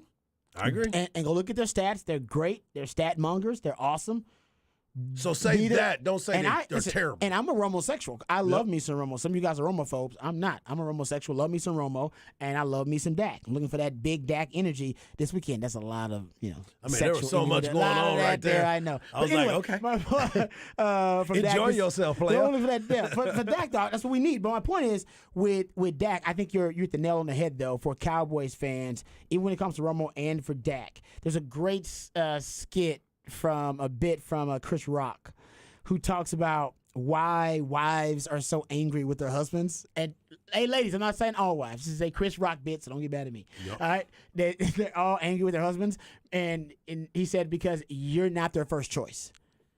That's why ultimately they're angry with you, and why you'll never live up to the expectation, and why they're always in your grill is because you're not their first choice. That's his take. Yep. That's Cowboys' take on my take on Cowboys when it comes to Romo and Dak. You weren't the Cowboys fans' first choice. They didn't think you'd be the guy. Right. They didn't think Dak, 4th round pick, would end up being the face of the 4th franchise, round pick. or Tony Romo, an undrafted free agent, would be the face of the franchise. They never thought that. They never envisioned it, and there's a little resentment almost. Yep. Because Yeah. they weren't picked and they weren't highly touted or coveted, but they ended up being the guy. It's almost like they feel like they settled. And that's ultimately Chris Rock's business. Like that woman feels like she's settled with you, so she'll always have a little resentment and be upset. And it's not directed. It's directed at you, but it's not your fault. Right. It's not about you. Right. Don't get mad. Don't send me hate text on the spec text. I'm just giving you a Chris know Rock that's what bit. they gonna do. I know, like, what you doing? I'm not Why saying. would you ever say I'm that? not saying it's even true. I'm just saying that that's what I equate to the Cowboys fans and the way they feel about Dak and Romo. Hey. That's the best way I can do it. I could just And stole both the of bit. them have I don't exceeded. steal people's material. Right. So I want to give them credit for it. Other people, they just steal your stuff and just take it and just run with it. I don't do that. I have respect for people. So I took his material, but I need to give him credit for it. There you go. That's why I brought up Chris I couldn't agree more. And this texter is 100% correct. I'm just going to read the first part of what he said because everything else is I don't believe in it. But Dak and Tony Romo exceeded expectations, so everybody else is looking at, okay, well, he didn't do this or he didn't do that. I agree. We all agree with it. But quit bashing those people for exceeding your expectations. Yeah. That is what it's about. I mean, these guys have done well. They have winning records. They were very prominent in the success to even get them to an opportunity to play. But we all understand the finish line is the championship. But do you know how many other people always think that they are supposed to be in the championship and never get there? No, and they don't tons. get the abuse? Yep. We just talked about it the other day. Everybody loves them some Justin Herbert. Oh, my God, Justin Herbert. Big arm, does all this. Got a lot of talent. 25 and 24 in his career. He doesn't have to win. He got stats, though. He's got lots of Agreed. stats, Do you yeah. want the stats? Do you want the wins? He's We got- need the wins yeah. at the end of the day, right? We I need know, to I agree have with the you. wins. But I agree with you. They're paying him on potential because he does. I mean, he's had some. Because he got historic Kellen sets. Moore now, so everything's about to change for him. He's about to, Honestly, he might. as long as he get away from Staley. And, of course, we know, listener, since 2000, Dak is whack, Dak is whack, Dak is whack. I know, keep sending it. We know. You've been sending it since the day I walked on this show. You are heard, my friend. You are heard. I'll say this about Justin Herbert. He has in his first 3 seasons, most passing yards all time, second most passing touchdowns all time, most all-time total touchdowns in the first 3 seasons all time, and the most games with 300-plus passing yards all time in the first 3 seasons. Come on, So he man. doesn't have the wins. I agree with you. He doesn't have the wins, but some of his stats are just They're phenomenal. mind-blowing. You're like, whoa, what the? So I think he's been Phenomenal. But you're right. Quarterback, it's about the win. It's about the wins. That was the always Trent the, Dilfer is a champion. Yes, that was it. That's why people are critical of Romo, though. I Yep. remember I'm a Romo Yep. sexual, so I remember the Romo criticism was, we don't care about them stats. Nobody cares about those stats, man. We care about wins. Yep. Get past the divisional round. And he and Dak, neither one can get past the divisional round. Yep. And they're both going to be seen, like you said, in the same light from Cowboys fans unless one of them, well, for Romo it's done, unless Dak gets past the divisional round. That's what it's all about. That's what everybody Period. judge you That's on. it. That's it. Everybody judges you on your He can wins throw, in the he can throw playoffs. 25 interceptions. Yeah. But if the Cowboys win the Super Bowl, you know who led the league in interceptions when he won the Super Bowl? Matt Stafford. Nobody talks about that. Exactly. Nobody cares. Nobody's ever brought it up. Because Nobody brings he it up. won the Super Because he Bowl. won the Super Bowl. It's like, I don't give a Exactly. damn how many picks you throw. Keep winning. Keep throwing picks. Nobody cares. As long as you keep Yep. winning, nobody's going to bring up your picks. Nope. Nobody talks about the skeletons in your closet when you are winning. You only do that when you start losing. Exactly. We could talk about, I brought it up the other day. Look at how many interceptions Josh Allen has thrown. There was a conversation about Josh Allen yesterday, and they were saying, does he have to do less for their team to do better? And yes, that is a possibility, but nobody wants to talk about it because he has thrown, he's so exciting. He's a big guy. He's changed. We talked about it the other day. Dayball is gone. He regressed massively. Massively, but nobody wants to talk about the fact of how many interceptions. He was right behind Dak in the interception, but nobody wants to talk about it. He's so great, we need to pay him more. He's a great quarterback. Come on, man. Let's call it what it is. Dak is a good quarterback. He may not be great. He may not be spectacular to some, but this guy puts the Cowboys in. They have the best chances to win with him. Suck on Dak. Yeah. Ooh, say it with your chest. Couldn't have said it better, brother. Okay, I want to get to, before we get to Harsh Life, I want to get to this Sean Payton audio here too. But camp updates, training camp updates from the Cowboys.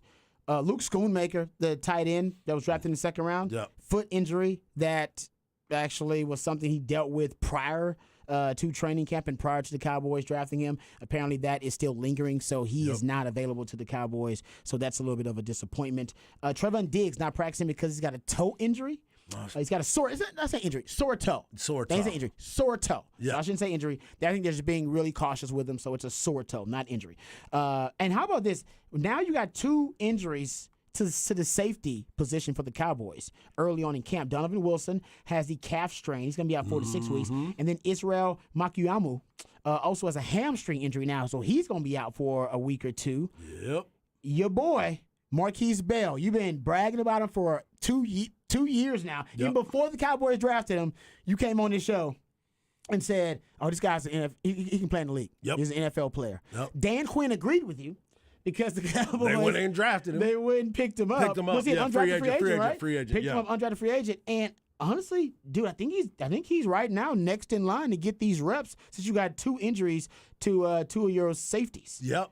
And guess who else is making a move? Another Florida A&M player, Isaiah Land. He has been getting a lot of This is the pass love. rusher? Yes. Yeah. He's a good player. Florida A&M. He was just FAMU. undersized. He's a little Yes. skinny, but he's a good player. But he got, you know how you always talk about that ball get off? Mm-hmm. He definitely has that, and he's that lean.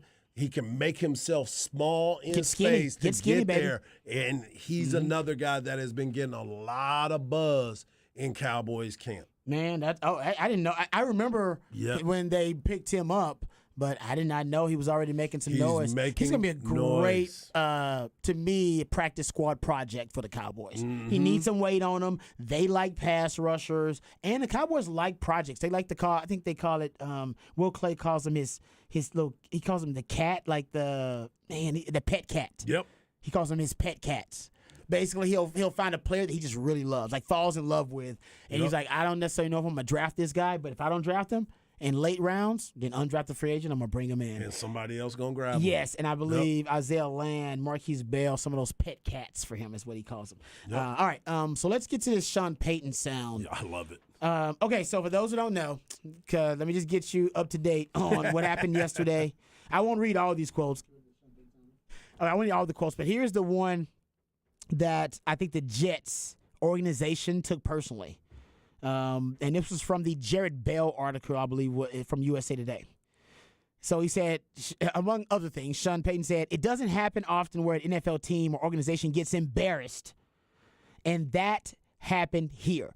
Part of it was their own fault relative to spending so much effing. Oh, he said effing. They said expletive. I don't know what he said. He could have said, so much damn. I don't know what it is. Expletive time trying to win the offseason. The PR, the pomp, and circumstance, marching people around, and all this stuff. We're not doing any of that. The Jets did that this year. You watch Hard Knocks, all of it. I can see it coming. Remember when Dan Snyder put the dream team together? I was at the Giants. I was a young coach. I thought, how are we going to compete with them? Deion's there now. That team won 8 games or whatever. So listen, just put the work in.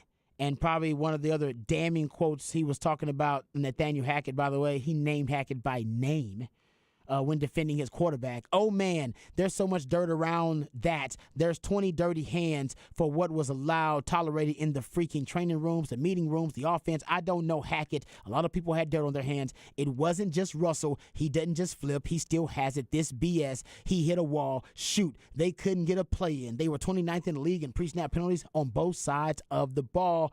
And he also said this. They can only beat the blank out of you so much. But everybody's got a little stink on their hands. It's not just Russell. It was a poor offensive line. It might have been one of the worst coaching jobs in the history of the NFL. That's how bad it was.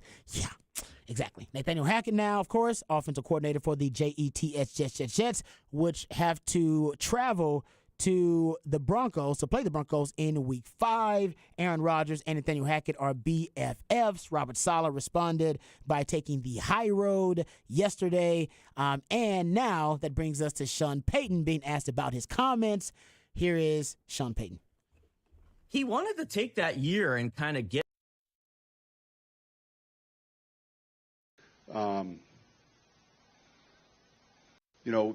There's a pound of flesh for these guys, and as a coach, you stick up for them. And after a while, we're past that season last year, and I said what I said, and obviously I needed it a little bit more restraint, and I regret that. That being said, what I told the team is, if it can happen, and I think I'm pretty good relative to working with the media and pretty savvy, and I just had one of those moments. Jared's a good friend, real good at his job, and 2 lattes in the morning, first one I see, and 40 minutes later I'm regretting it. So. I think he meant to say we were good friends. Yeah. Yeah. No, me and Jared My Bell. bad. And that's how you know, because he was feeling real comfortable with Jared Bell at the time. And I wonder if, do you have to say off the record when you are a personality like that and you're hanging out with the media and you and that member of the media are really close and say, bro, by the way, this is off the record right now. I think you do. I think you should now. I think that was more of a, I got too comfortable. Way too with comfortable. somebody that I believed would, because most of the time as we talk to people, we always say, can I quote you on that? The assumption for me is it's all off the record. Right. Nobody talks to me thinking I'm going to go on the radio and just suck it. I but always the other tell, people I always, I that tell do the them interviews with them Yes, that have the that's print. different. You're right. That's different. The print is Right. different than you and I meeting Yes. with people. Yes. But when 'Cause they're they do the reporters. print, You and I are yes, reporters. we are not We don't break reporters. We're news. not trying to break a story. We don't try to break news. And I We tell try to people give that. you as much as we can. We're trying without to give you betraying that friendship. Yes, we're trying to give you Yep. informed opinions. Exactly. The information we have without necessarily violating the sources we have. We don't necessarily need to break the news and break the story. Yep.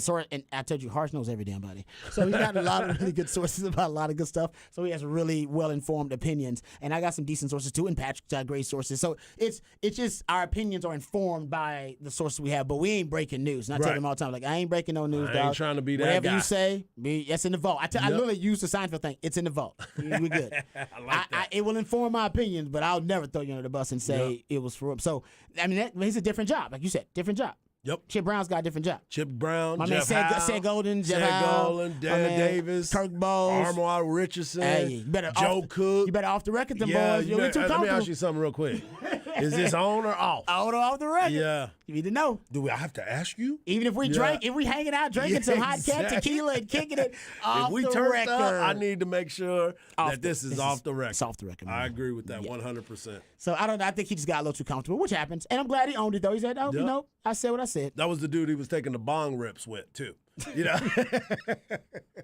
He was like, hey, is this on or off? Dude, I think this was to me. This was all about that team. This is about Russell Wilson. This is like when your significant other had a bad breakup and you will talk ish about their ex and you don't even know their ex. Right. He literally said, "I don't know Nathaniel Hackett." Exactly. He said, "I don't know." And so I don't know my wife's ex or whatever, or my significant other's ex. But if she says something bad about him, I'm gonna be like, "Yeah, that son of a gun, that mofo." They don't. Blah, blah, I'm going to blah, be blah, like, blah. he been good to me, so it's cool. No, you know what I mean? But I think that's more of what it is to Yep. make his current Fair. partner, significant other, feel good about themselves. Let's blame all your problems, all your skeletons in your closet on that a-hole Yep. and that D-bag. Even though man, my partner's got some issues. It wasn't all the other person. We'll deal with it. But let's, right now, let's put that burden on somebody As soon else. as we break up, she going to say the same about me. Exactly. You're going to be there. Exactly. You're going to dog me I too. already know. You know the deal. Yep. It's a cycle. All right. What you got? What you got coming up, Harsh? Do you want to get into this? Or I'm going to talk to the people. You talk to the people. I'm going to talk to the people. Talk to the people. That's all I'm going to do. I'm going to talk to the people. All right. My man Harsh. Talking to the people. Coming up Yep. next on Ball Don't Lie. Wonderful Horn.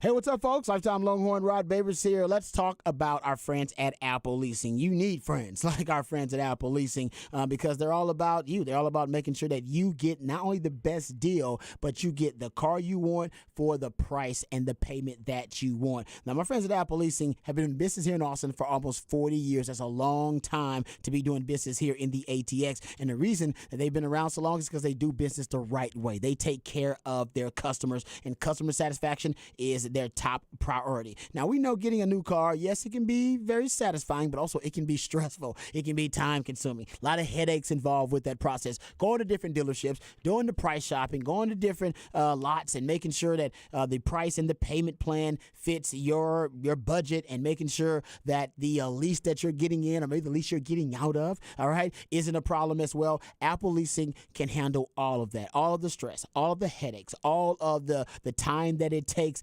all of that. Those issues won't be on your plate. You can put them on Apple Leasing's plate. They'll take care of it for you and make sure that you're getting the best deal available. And all you got to do is make one phone call, 512-346-9977. That's as easy as it is. It's so simple. And somebody who knows about how simple this is my man, Mike Harch. That's right. I've been dealing with Apple Leasing for years, and the reason why is because they make everything so easy. I've always had a problem. I was like, man, I don't know if I really want to lease a car because I drive so much. I'm here, I'm there, I'm everywhere. And they try, man, I felt like Cat in the Hat right there. They sell me, they were like, man, we can make it work for you because we know that you're always on the road and you want to be comfortable while you're on the road. You don't want to be driving around in a car that you can't trust. So what they do is make it easy for you. They make the car experience, car buying experience, and shopping and leasing experience easy for you. All you have to do is go to appleleasing.com or call 512-346-9977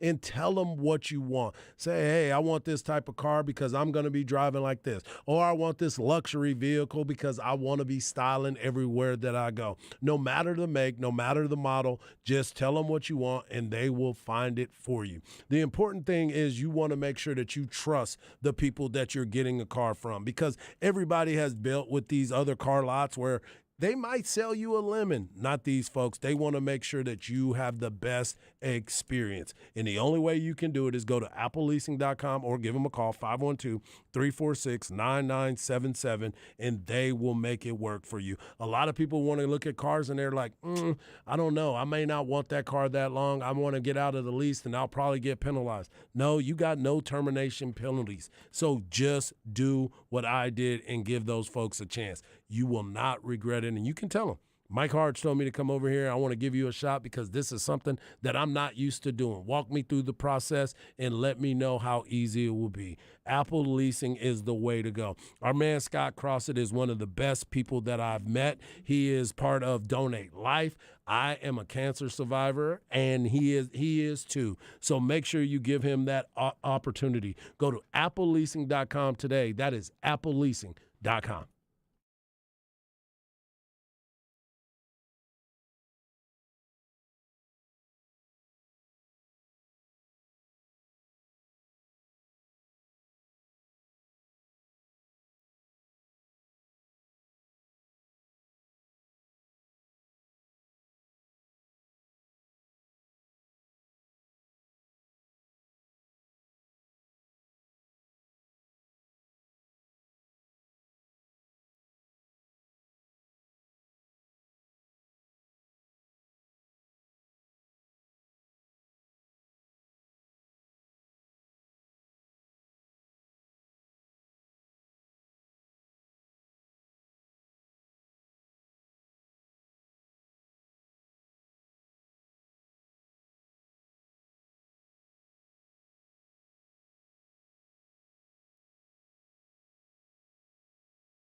Welcome back to the 512 Friday edition of Ball Don't Lie. It's your boy Hardball Harge. You can follow me on Twitter at Hardball Harge. You can follow my man Rob Babers at Rob Babers. And, of course, you can follow the man that has been handling all our themes for our year and a half together at It's Patrick Davis. We also love it when you're a part of the show, so hit us up on the Specs text line, 512-337-3776. And my man Rod has been teasing this thing out for a little bit, and you know as well as I do, Rob Babers is one of the best at teasing everybody out. And it has been a lot of fun as we sit here every single day, bringing you some entertainment. As my man Chip Brown used to call it, it is infotainment. We're bringing you our truths and been having a lot of fun doing so. But today is going to be Hardball Harge's last day at the ARN family. First and foremost, thank you. Thank you for welcoming me to the ARN family as I got here, and everybody always tries to figure out what's next, right? Everybody always wants to say, who is this guy that comes in and sits in this chair? And I wanted to introduce you at the very beginning. Rod has told you from the very beginning when we got together that it's going to be a different type of show. You know, I was replacing two great guys in BK and Kevin Dunn, who are two of my favorite people on earth, along with Rod and Patrick.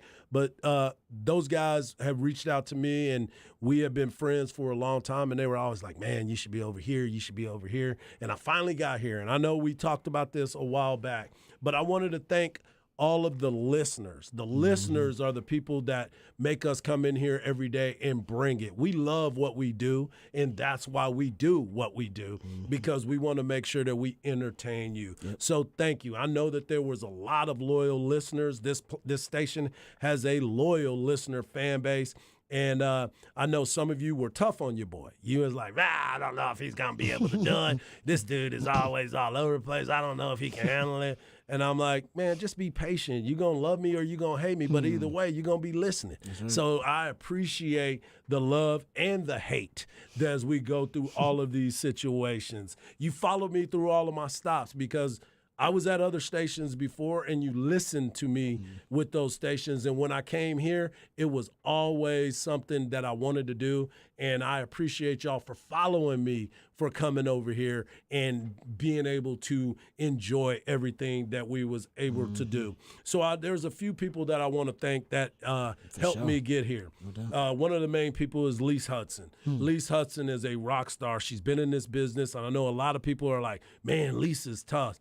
She is tough, but she's fair. She's tough, and she's fair. And if you do what you're supposed to do, you're not going to have problems with her. So that is why I appreciate everything that she has done. She has fought for us. She has given us guidance. She has taught us everything. And she has always been that person that if you call her, whether you're right or wrong, she's going to let you know if you're right or wrong. Damn right about but that. she is always going to have your back when times are tough. From our very first meeting at a lunch and then our first official meeting when we were like, man, I can't believe we haven't seen each other. We know each other, but we ain't never met each other. I find it hard to believe. I know, it's how many so people crazy. You know. Yeah. And now she is somebody that I will always hold near and dear to my heart.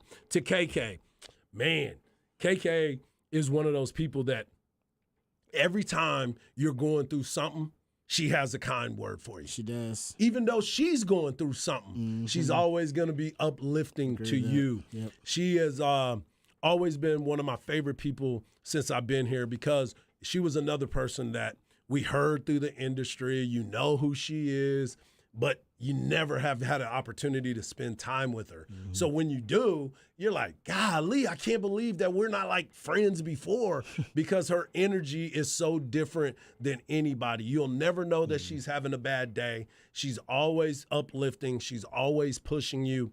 And she's always trying to make you a better person. But most importantly, she's always trying to make you that person that other people are going to like. She will put herself out there to make sure that people know who you are. And as a person who has been in the business, that's in sales, that has been around other people, she's always that uplifting, and she does everything and anything to help you to make sure that you're going to succeed. Well said. And I appreciate her for that. B&E, man, we all grew up on them. Yeah. Last We show today. all grew up on them. Yeah. And Aaron Hogan is a baseball guy. I knew him. We've been around each other. We got a lot of the same friends because of baseball, but most importantly, because of this business. We've all been around each other. Yeah. And it's been fun. It's been fun. You know, everybody doesn't know each other, right? Everybody didn't understand each other. But once you got together, you got to understand each other. And you know me, man, I like to sit in the back and kind of see what's going on, but I also like to have a lot of fun. And B and E, those guys were a part of my life growing up. They were part of my kids, waiting in the line, driving around, being around different places. They've always been good to me.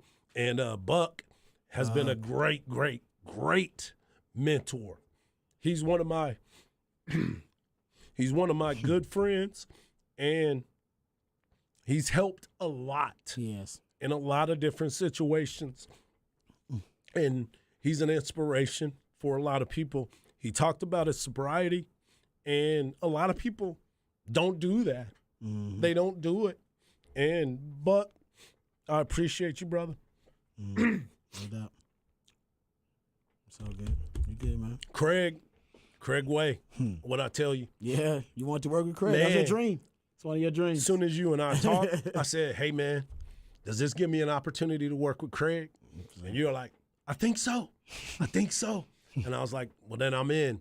Craig is, I know everybody always talk about a pro's pro, He is that. but what is that? You know what I'm saying? Like, everybody has these different things, but Craig has always been a boss in this business. No doubt. And respected. And everybody truly, truly, if you've ever been around Craig, you got better.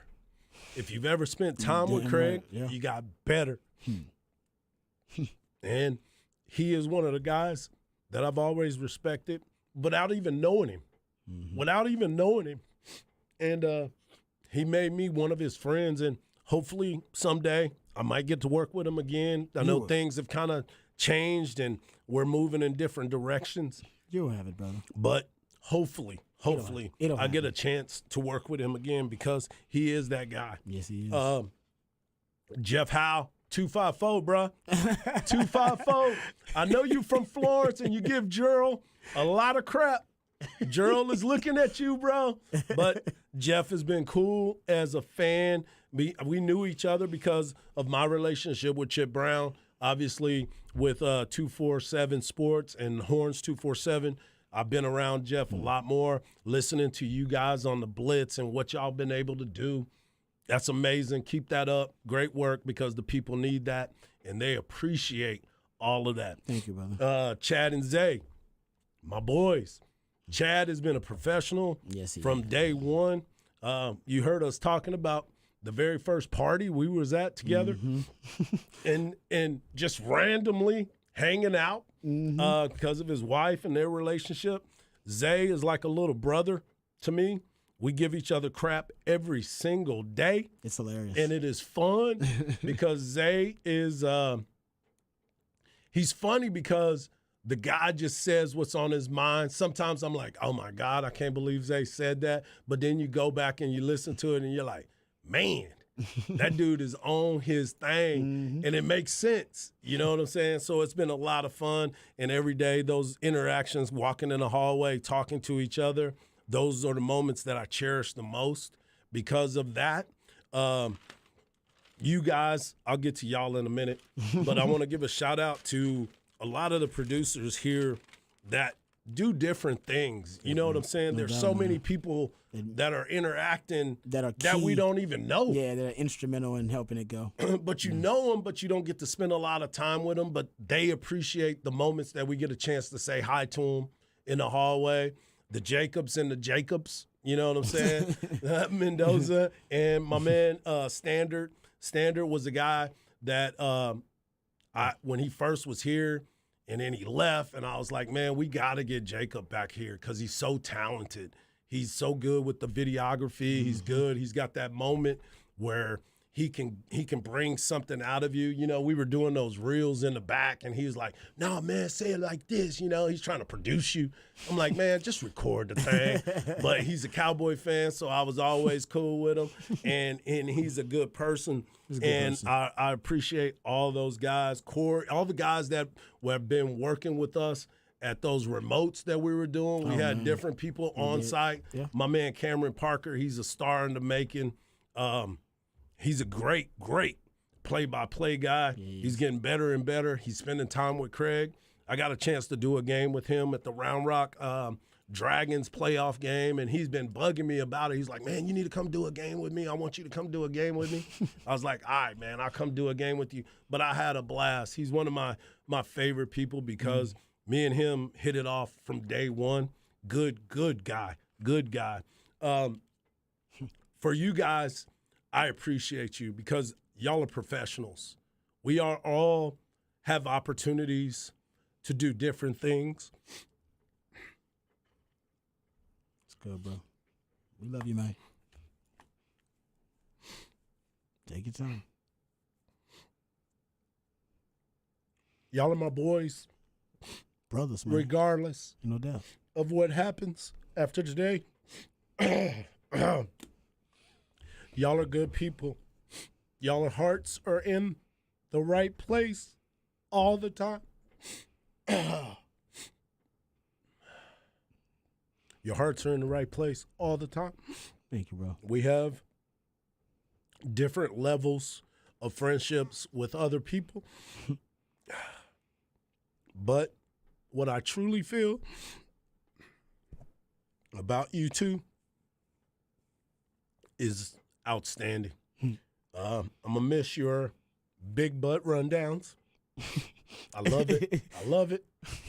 I love it. I laugh because a lot of people know how much work you put into it, but the fact that you are so consistent with it, because there's a lot of butts out there, man. Man, it is. And you be finding the right ones. You know what I'm saying? You be finding the right butts. It's my pleasure. I know. Hey, all I can do is my pleasure to please the booties.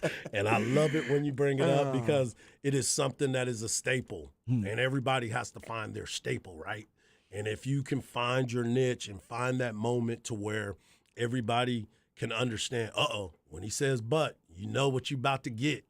I love it. Patrick, Thank you, man. you're great. You're great at what you do, man. You take the time to find our music themes and you put it out there for everybody. And everybody always says, you know, they're looking forward to each of those days. Yes, they do. And so am I. So am I. Like, you tried to take our black card, man. And I didn't like that. But we kept trying to find a way. We kept trying to find a way to make sure that we kept our black card. To my guys from the Flex, you know, Snoop Daniel, that was his baby. He loved it. Snoop was a great guy, and he still is a great guy. I'm not saying Yes, he's he gone, is. but, you know, to Snoop, to Derek Cohen, to Nolan Hogan, the seed is The what everybody seed. was talking about.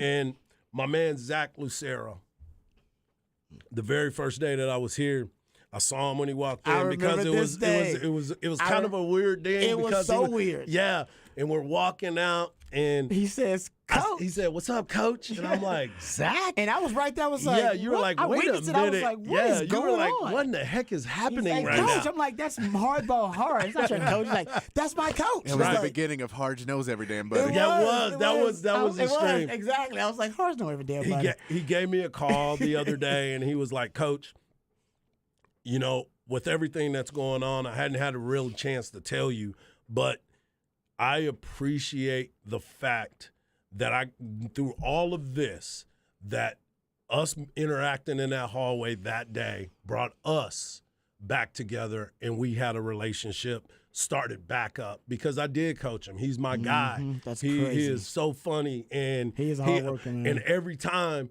you were laughing at him because he would come in and give me crap every single man. day. He did. He did. On those notes, he would always talk trash write- to me. He would write little notes and say, "No, turn it over and read what it says." You know what I'm saying? So I'm thankful for that as well. And to Cole, Jack, Ty, Jacob, and Jacob, to all the people in the sales department, Christina, Natalie, Angie's so great. JC JC is so great. awesome. Peggy, Yeah. everybody that has Mark Sanders, all the people that have worked nice, there. yeah. Dave and Dave in the cave. Dave Dave in and the cave. Dave. All those people that have touched me in a way that they will have no idea that they have ever spent time with me. I appreciate that. To the fans, I appreciate y'all. Y'all watched me through my journey. You've helped me in so many different ways, especially when I got a chance to come on here and making sure that all the guys go get checked. I went through prostate cancer, and y'all That's let real. me share that with you. And I wanted to make sure that everybody understands you need to, as a man, you need to go get checked. And as a wife and a husband and everybody that's involved, make sure that those people that you care about go get checked, because their health is most importantly to you. And to my family, my kids, my wife Lindsay, my daughter Jasmine, my boys Mike and DJ, I appreciate y'all helping me through all of this stuff, because it's been a tough time. It's been a really, really tough time. And they know how much I care about this job, and they know how much I care about bringing good radio. And to the fans that love my baseball takes, it ain't over. Come on, Don't man. worry about it. Yep. I'm going to still be around somewhere, sure. somehow, some way. Damn right. But I just wanted to say thank y'all for accepting me on the horn, because it has been one hell of a ride. It has been fun, from the pre-games to the post-games to the talking about everything and learning a little bit more every single day with everybody that is involved at this station.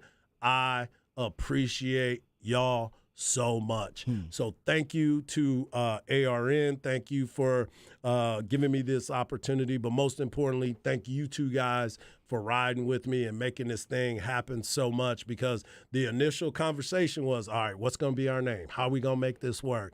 And then we had all these different names, from the intro to the outro to how we going. And I was like, man, whatever we going to do, we going to have a lot of fun, man. That's damn right. We're going to have a lot of fun. And I felt like we did that. And I'm going to leave you with this before we go to break. Don't believe everything you see, because even salt looks like sugar. Peace.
All right, welcome back to Ball Don't Lie right here on 104.9 The Horn. So we're up against it, obviously, because last segment, sentimental and touching as it was. We went over a little bit, so well worth it. So we're going to get back on track here. And Harge, I'm sure, I don't know if you're going to answer all these texts because I don't know if we've had this many texts. I don't know ever. if I can, but I will say For thank one y'all, segment. listeners. Thank y'all. Yeah, man. It's like, I don't think it's like 50 texts came up in like a 20-minute time span. So thank you guys for all the kind Appreciate words. y'all. Really appreciate it. We love you guys. We really do mean that. That's not a joke. I work with two gentlemen that the listener experience is their top priority, and No doubt. that's really all I cared about was this, man. I work with guys that it matters to them.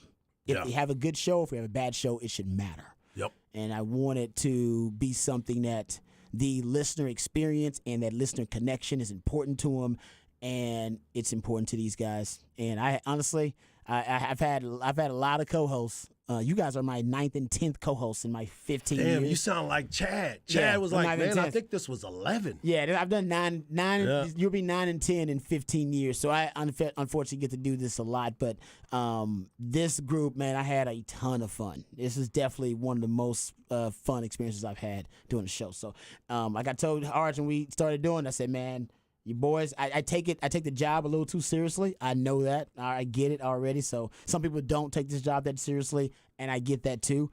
I do, so I didn't want that to turn Harge off. But I told him, I said, when we get on there, once the mics go on, if we're not having fun, then neither is the audience. Yeah. We gotta make sure that we're having fun. That's the top priority. Do all the prep you want to. If you're not having fun, and it's the same approach to ball. No You do doubt. all the prep you want to. If you ain't having fun out there for the love of the game, you're not enjoying it, man, trust me, it's way too hard. It's difficult. Exactly. It's for you not already having fun. difficult because it's hard enough. already work. It's already work. Nah, Exactly. man, you got to be having fun. And I'll Yeah. say this, man, we had a lot of fun, a ton of it. And No thanks to doubt. you guys on the Specs text line, too, because you guys are the reason for it. Okay, so we'll get back to some sports items. We'll talk Big 12 expansion. We'll talk Gary Patterson coming back to the 40 acres.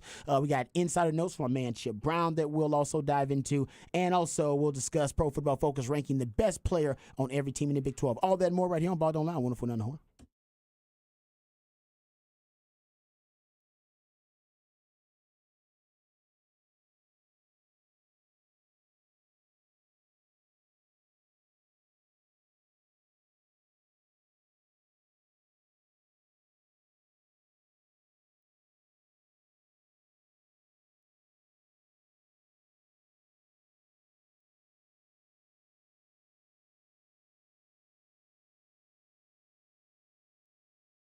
Mike Harge here, and I want to talk to you about my friends over at Quick Roofing. Quick Roofing has been in business for over 39 years. The reason why Quick Roofing can stay in business that long is because they take care of their customers and they have a great reputation for customer service. Here are some of the reasons why I believe that you should choose Quick Roofing. You get a free, no obligation inspection. Quick Roofing requires a project manager on every job site, ensuring that you, the customer, is getting everything that you were promised. Quick Roofing is fully insured and have all state and local licenses. Quick Roofing doesn't even require any money up front until 100% completion and, of course, 100% satisfaction. And with all that, you get a 7-year workmanship warranty. So what are you waiting for? Reach out today and get that free inspection. Go to quickroofing.com today. That is quickroofing.com.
All right, welcome back to Ball Don't Lie right here on 104.9 The Horn.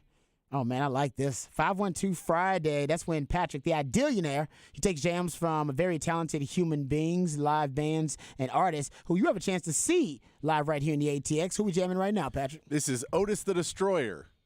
And it is playing. They're playing tonight at Hotel Vegas. Sounds about right. Otis the Destroyer. Okay. All right, there you go. 512 on the 512 Friday, 512-337-3776. That is also the number to the Specs text line, and you can hit us up there as well. You can also use the Twitterverse. Harge is at Hardball Harge in the Twitterverse. My man Patrick Davis at It's Patrick Davis, and I'm at Rod Babers. And for those who did not hear the news, this is Harge's last day. Yup. He's gonna, yeah. My kids He's gonna got make his exit a little bit early. Yeah, my kids got a lot of camps that I've been missing and games and stuff like that because that's what the job asks of us, right? Yeah, we understand that as responsibilities as parents. You know, you got to make the bacon, right? You got to make the donuts. Come on now. And so with this situation that we're in right now. I think it's best for me to go and support what the kids are trying to do. They're getting ready to go back to school, too. Yep. So I got to spend some time with them before all that stuff happens out there. So I appreciate you guys for being so professional with what we do, Rod and Patrick, and always having each other's back. We said that at the very beginning of our relationship. It was like, man, there's going to be some times I'm going to be out for whether it was calling baseball games at Globe Life and Frisco and going all over the country doing a chance to call basketball and baseball games. And then, Rod, you going on vacation, which you deserve a lot more of because of the fact of how hard you work. Patrick, obviously, you got a chance to finally take a trip to the coast. He don't take no vacation. Man, he took one, him and Lou. Yeah, him and Lou got a chance to go to the coast and have a good time. And so we held each other down, and that's what friends do, and that's what partners do. You're damn right. And I appreciate y'all being able to work with me and making things happen. So, no doubt, man. You're extremely talented, especially when it comes to your analysis on baseball. I mean, you're definitely the best baseball mind I've worked with some damn good ones. So, my man KD actually knew a lot about baseball as well. And he actually said that because KD is actually one of your biggest advocates coming in. I believe that was one of his suggestions was like, man, you got to bring in Hardball Harge. And he was right. It worked out. And we had a blast. So, man, people will have access to Hardball Harge. I guarantee you that. This dude is not going away. He knows every damn body. He ain't going away. So if you don't just run into him and 6 degrees of separation, end up hanging out with him somewhere at some party or at some club or some bar, you will have access to Hardball Harge over whether it be something simulcast or multicast or somewhere. He ain't going away. Yep, no doubt. Trust me. So just be patient and follow him via Twitter at Hardball Harge. No doubt. That's the best way to do it. And follow my man Patrick Davis too. And that's the beauty of it, that when we put the show together, and I didn't know this when we did it, but it's a 3-man show. No doubt.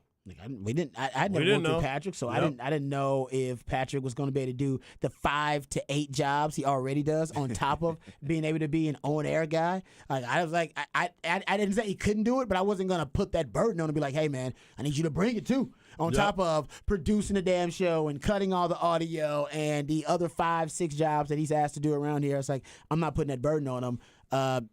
Well, Patrick didn't look at it as a burden, obviously, because Patrick decided, you know what, I can contribute, and it made the show 10 times better. Honestly, I'm not sure the show would be as good, period, if you weren't in the role that you're in contributing to the show as a co-host. I appreciate it. It wouldn't. I'm telling you right now, it wouldn't. It ended up being way better than I thought it could be, and I knew what Harge could do. I did not know what Patrick could do, and knocked it. It was a home run. Like it was a grand slam hire. Yep. All right. Let's get off the sentimental stuff. Let's get to the Big 12. Let's talk about some. I'm sentimental about the Big 12, Rob. The Big 12 ain't going away. You should be sad if you're a Pac-12 person, because the Pac-12, much like Ball Don't Lie, is going away. So you want to be sad about something. All right? You look at the graveyards, and the Pac-12 will be there next to Ball Don't Lie and Chad and Zay and some other shows too. That's okay. No doubt.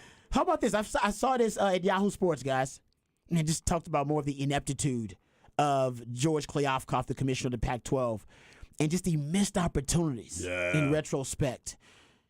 How about this? This is Yahoo Sports reporting 2 years ago, after Texas and Oklahoma announced their eventual departure for the SEC, Big 12 Commissioner Bob Bowlesby reached out to George Kliavkoff, reportedly, presented a proposal to merge the two conferences. Come on now. And to share a media rights package, obviously a much more robust one when they would combine the leagues and establish, kind of a scheduling alliance. We remember this was being talked about. We didn't know how serious it got and how far down the road they were. It said Bowlesby even flew to California to try to put the finishing touches on this deal. The Pac-12 rebuffed the interest in a merger. And the league also decided at the same time to be opposed to expansion. Come on. Of now. any kind. Not just the merger of the two conferences, but opposed to expansion too. And now we're 2 years later, and we're looking at the beginning of the end of the Pac-12. Isn't that crazy? It's wild. Man. It's wild. That to me is that's a dang coaching mistake. Because we've been talking about this for so long, and it was like how are you missing out on these opportunities? Yeah, give the Texans. You're right. Texas says, "Wow, props to Bowlesby for going after that." You're right. I didn't know Bowlesby did that. He was that aggressive. Good for Bowlesby. That could have saved Bowlesby's legacy too. It could have. It could have saved Bowlesby's job. That's why he was sitting in the back with his arms crossed, like, "Dang it, they ain't coming. They ain't coming." But I still, if you had Bowlesby and Kliavkoff and no USC, no UCLA, no Texas, no Oklahoma, and those two conferences merge, do you still believe in that? With those two guys leading it? Not. So know your mark. Pending on the timing of it, though. Yeah. Yes. Good point. Yeah, pending on the timing of it, you yes. might have been able to salvage something. Yeah, because USC, I'm with you. USC and UCLA would still be leaving. Because they were plotting that probably while Texas and Oklahoma were plotting. Yeah. Yes. So we're saying if all four of the biggest schools out of those conferences all leave, and then you have you're like, it's better than what there is now for the Pac-12, but it's not better than what the Big 12 has now. Yeah. Because now it's too spread out for the Big 12. And again, without your mark, if the leaders of this conference were Bowlesby and Kliavkoff, they're going to screw it up. Yeah, one of them would have. But either way, it would have been bad. They're gonna be like, stabbed and guys, shot. Guys, we're the academic conference. No more NIL. No more transfer portal. We're just going to be the conference of that and be like, no one's coming. No one's coming. It's just something. Is this thing on? Is this thing on? No, that's a good point. Yeah. I think if they would have merged, I'm with you. I think Patrick's right. You're still going to lose Texas, Oklahoma, USC, and UCLA. They're going. But now you're going to lose, at least the Pac-12, they're going to lose Washington and Oregon too, looks like, as well. So you're going to lose your other kind of second-tier big-time programs. Arizona, you talk about Arizona in basketball all the time. That's going to leave too. So at least if they would have merged, potentially the Big 12, they wouldn't have. I guess they still probably could have went after a U of H and maybe BYU or something like that too.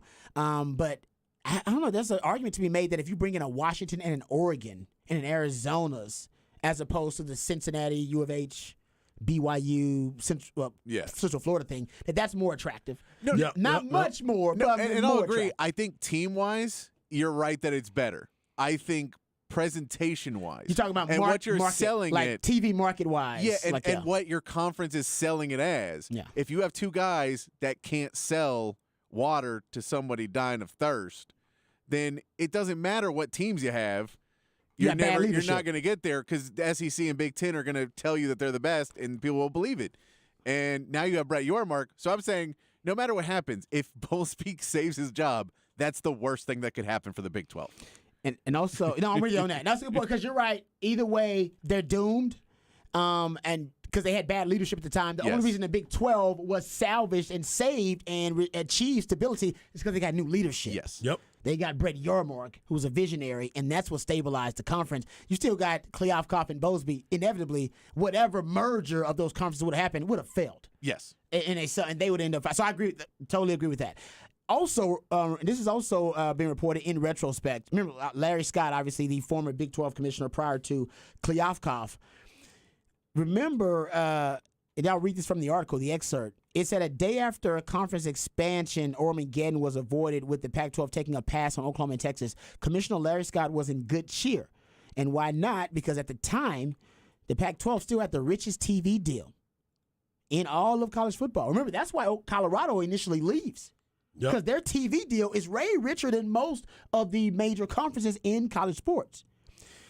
He said, quote, Larry Scott at the time, "We could have expanded, but the deal didn't make any sense at the end of the day for us." He said, "Given the position that we are in, there's a very high bar. It's hard to imagine very many scenarios for our conference to expand because the bar is so high." Essentially saying that some teams in the Big 12 didn't reach the bar at the time. Right. Wow. He let you know. You could have had, I'm saying, when you look back in retrospect, there were so many opportunities for the Pac-12 to destroy and annihilate and dissolve the Big 12. And they just did. They let the Big 12 just keep sticking around, and now the Big 12 is essentially now the stabilized conference. And How crazy is that? Yeah, and they're now going to in position to be. Remember those 4 super conferences we talked about that Yep. were inevitable in college sports? Yep. There were going to be 16 team conferences. Guys, we're here. This is it. The SEC will have 16. The ACC, the Yes. Big Ten, they're all going to 16, and it's a race to 16, and the Big 12 is in prime position to get there before the Pac-12. It's over. Check and mate. Yeah. You snooze, you lose. Wow. You wait too long, and you're gonna be gone. That's and now crazy. it's dissolving. And think about this. That was in 2011. Right. And think about this. Now that we're looking at the Pac-12 and somebody just put the Pac-6 right now, you have now The six-pack. not an app guy. When you sit here and you look at this and you say, we have been talking about super conferences for a while. 20 years. It is and More you- than that, actually, And longer you than that. got caught slipping, and now you have dissolved an entire conference. An entire conference of an entire Power 5 conference Power 5. has now been dissolved because you kept thinking it wasn't going to happen while it kept happening around you. And think about it, guys. Like I That said, is naive. Guys, You like are I said- being naive. 15 years ago, they had the richest TV deal in all of major college sports. Unbelievable. And look where we are now. Yeah, That and is I mean, unbelievable. and the other thing you have to look at too is when you look at what Bowlesby did and Kliavkoff versus Yormark going ahead and getting the deal and going, I may lose a few $1 million in this deal and not get the best, but I need to get the deal done so that there's faith within our presidents in our schools, and so that we can go to other schools and go, here's your cut, here's an actual number we're giving you.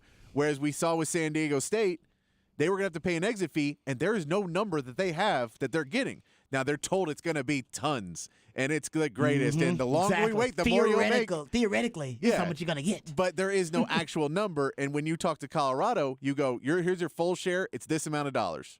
So whatever you got to get out. Plus, we can poach off of you. Until Big 12 signed that new deal, they were a real easy team, or a real easy conference to poach from because everybody knew it's like, oh, you just got to wait till next year, and then you get them. And they don't have to buy out. They just don't sign the new deal.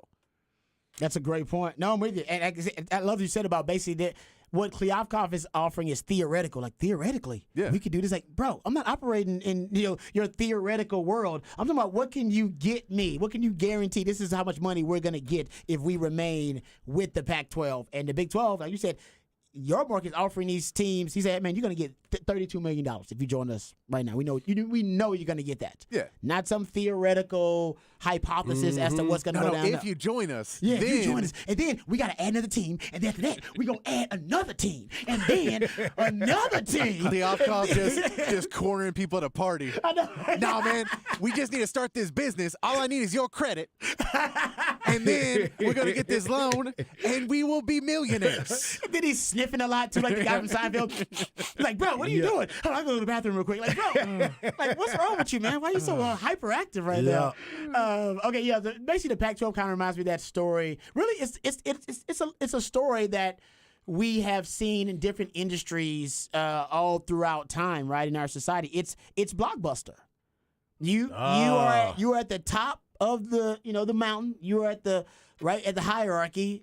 They have the richest television contract, the broadcast contract for all of the major college conferences, and they decided at the time that they wanted the status quo, want to remain status quo. instead of deciding to expand and to grow the brand. And what I always say, like, if you're not green and growing, then you're dead. You're dead rotten. I was gonna all right? say. You're dying. If you're not growing, you're dying. Essentially, if you're not disrupting, then you're being disrupted. That's the mentality they should have had the whole time. And I will always remember Blockbuster at one time in 2000. Remember, Blockbuster Video was the ish, man. It was everywhere. That's how you got your entertainment. On the weekends, you'd be like, man, got to go to Blockbuster on the weekends. Got them new movies out there. Got to go see what's going down. I'm like, man, we got to see it. You got to return it in 2 days, though. Hey, don't get them no late fees. They came with their false advertising. They got him in trouble that time. But in 2000, Blockbuster had a chance to buy Netflix. And Netflix, remember, they were the newest thing on the block. They were mailing DVDs to people. It was seen at the time as being a little ridiculous. Mailing a DVD to somebody, that's crazy. Yep. But you know what? It was the newest thing. They had a chance to buy it. Blockbuster had a chance to buy Netflix for $50 million in 2000. Yep. Today, it's worth over $200 billion. And they figured, nah, we'll pass. We're good. There's never going to be a entertainment ecosystem that doesn't need Blockbuster Video. Gotta have it. What are you talking about, man? We are the future. Look at these VHS everywhere. We're the future. That's why people are pulling up. People don't want to stay at their home Redbox. and wait for something. They want to go to a store. Yeah. They want to get it right away. They don't want to order it and have it shipped to them. So That's now we got a crazy. red box. Exactly. Now we got a red box. That's exactly this. I was like, no, they want to come to this store. They want to get the candy, and they want to look at all People the different like movies. dressing up. I know, like I said, there was somebody in that meeting, instead of buying Netflix and say, you know what, let's buy what may be the future. That's pretty good. Why not? And now that's standard practice for all these big companies.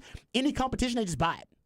Like, they just buy it. Like, no matter how small it is, how insignificant, they'll just buy the competition up. All the different social media brands and all of these different kind of media data entities, they'll just buy up the competition. They don't even let it get to the point where Netflix can become what it is today.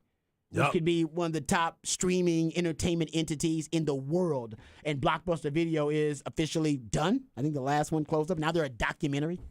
Oh, yeah, that's right. It's like they're a documentary now. I forgot. And Like guess that. where that's at? Netflix. Yeah, Pac-12. You're Blockbuster right now. You're Blockbuster. You're talking about saying that 10 teams. Oh, we'll get to 10 teams. We'll stabilize right there. No, you're Blockbuster, man. It's a bad meeting. No doubt. Guys, who doesn't want to see that Washington State-Oregon State matchup? It's Pac-12 football. Pac-12 football. It's the Pac-12. It's Pac-12 football. Game starts at 10:45.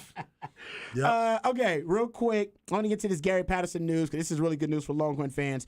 Reported by my man Bobby Burton, so shout out to Bobby Burton over there at Inside Texas, doing great work on 3 as well. But Inside Texas is killing it lately, man. They're doing a really good job.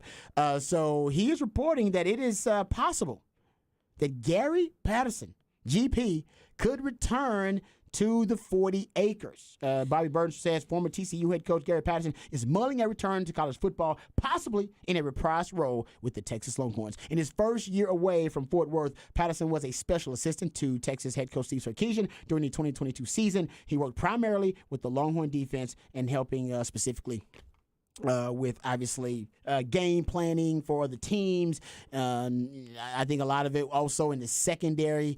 I pointed out earlier that if you look at the amount of pattern match or match quarters that Texas played, which is kind of a pattern match zone cover 4, they played about 54% of that coverage in 2022. That was 33% of their coverages, about a third in 2021. Gary Patterson's last year at TCU, he was a huge match quarters guy. Had, I think, around 54% actually of his coverages were match quarters. So that's something he brought directly to Texas and put his fingerprints on it because, as we talked about, PK didn't know the ecosystem of the Big 12 very well. He miscalculated, and then he gets a veteran like Gary Patterson, who knows the terrain very well, knows the players too. Gave him scouting reports on the coaches and all that kind of stuff. And then we saw that drastic turnaround for PK. So if you can bring in Gary Patterson back, Harge, along with Paul Christ, along with Joe D. Camillus thrown in the mix there too, Payam Sadat, man,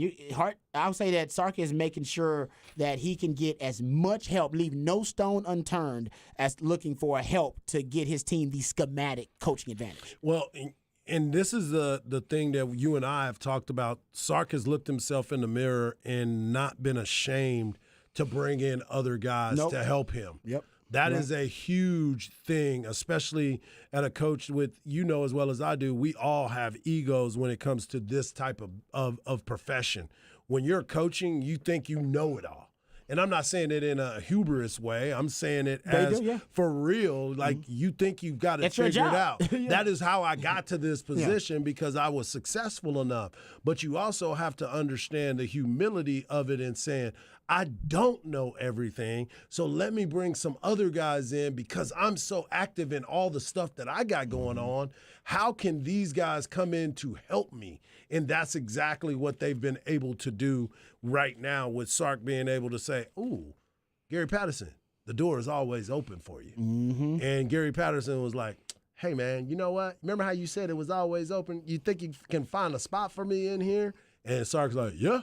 I mean, analyst is always going to be open because you can have as many as you want, I believe. I don't think there's no rule for an analyst. Nope, and you can make up titles for people. Yeah. That's a special assistant to the head coach. Special assistant to the head coach. Basically made You're that a up. special assistant to the special assistant. Exactly. To the head coach. So now yeah. you can create some other opportunities. And what better way to have two former head coaches working with the head coach as well. Yeah, no, I like the move, and hopefully, I think you'll hear the news, whether it's him coming back or him deciding that he wants to stay away from the game for a little while longer. You'll figure that out in the next week or so because Texas reports a training camp. Mm-hmm. What, Monday?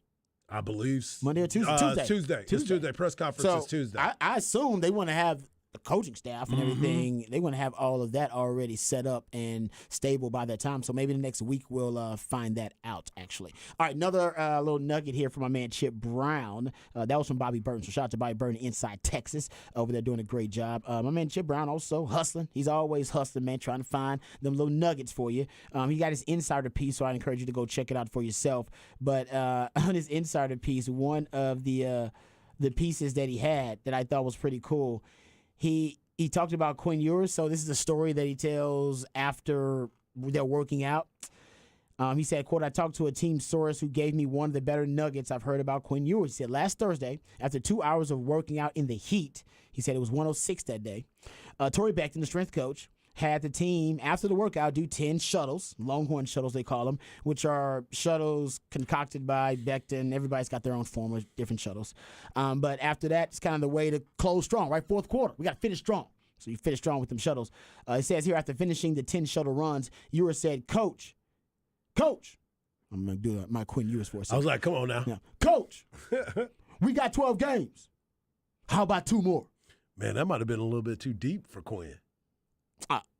This is Quinn Wick though. Oh, Quinn Wick. There it is. Remember, this okay. Quinn Wick. He's a little bit different. I got you. I watched John Wick 4 too, by the way. You did? Loved it. Oh my God. I'm not gonna lie. John Wick 4 is one of those rare sequels that might you mean be the sequel to the sequel to the sequel sequel to the sequel. Yeah. It might be as good, if not better, than any of the other ones prior to it. Oh my God. Okay. It is.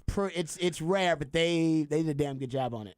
It's really good. Anyway, but yes, so Quinn Wick basically, after doing the 10 shuttles, all right, after a hard workout with the team, he stood out, and said, hey, Coach, we've got 12 games. How about 2 more? Let's get 12, because we got 12. And according to the team source, after 2 hours of working out in the heat, nobody groaned, nobody complained, nobody said a damn thing. Whole team just did 2 more shuttles.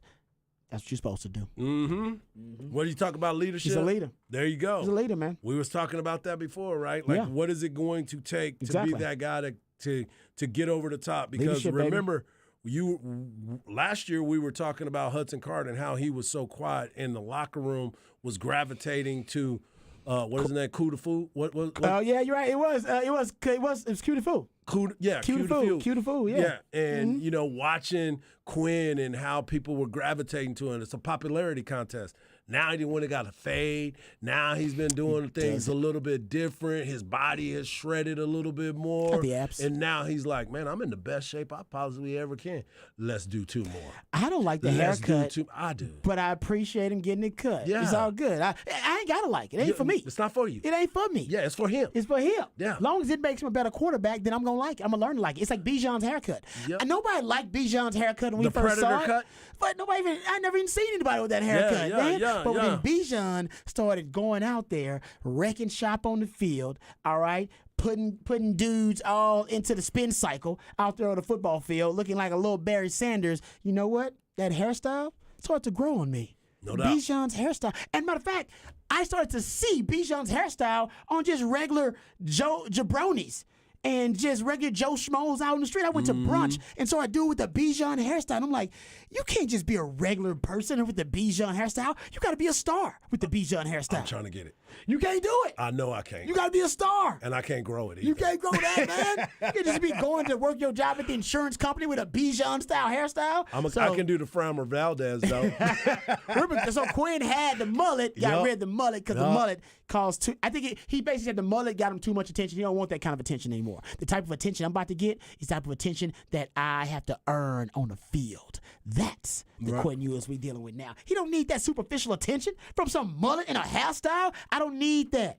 All right? People going to know me when I walk in the room. They don't go, damn, that's the best quarterback in the Big 12. Damn, that's All-American Quinn Ewers. Damn, that's Heisman Trophy finalist Quinn Ewers. That's how they going to know me. The mullet, they don't need that. They don't need that. I don't need that to market myself, to get NIL money. I'm about to get the NIL money by these checks I'm cashing on this field. Boom.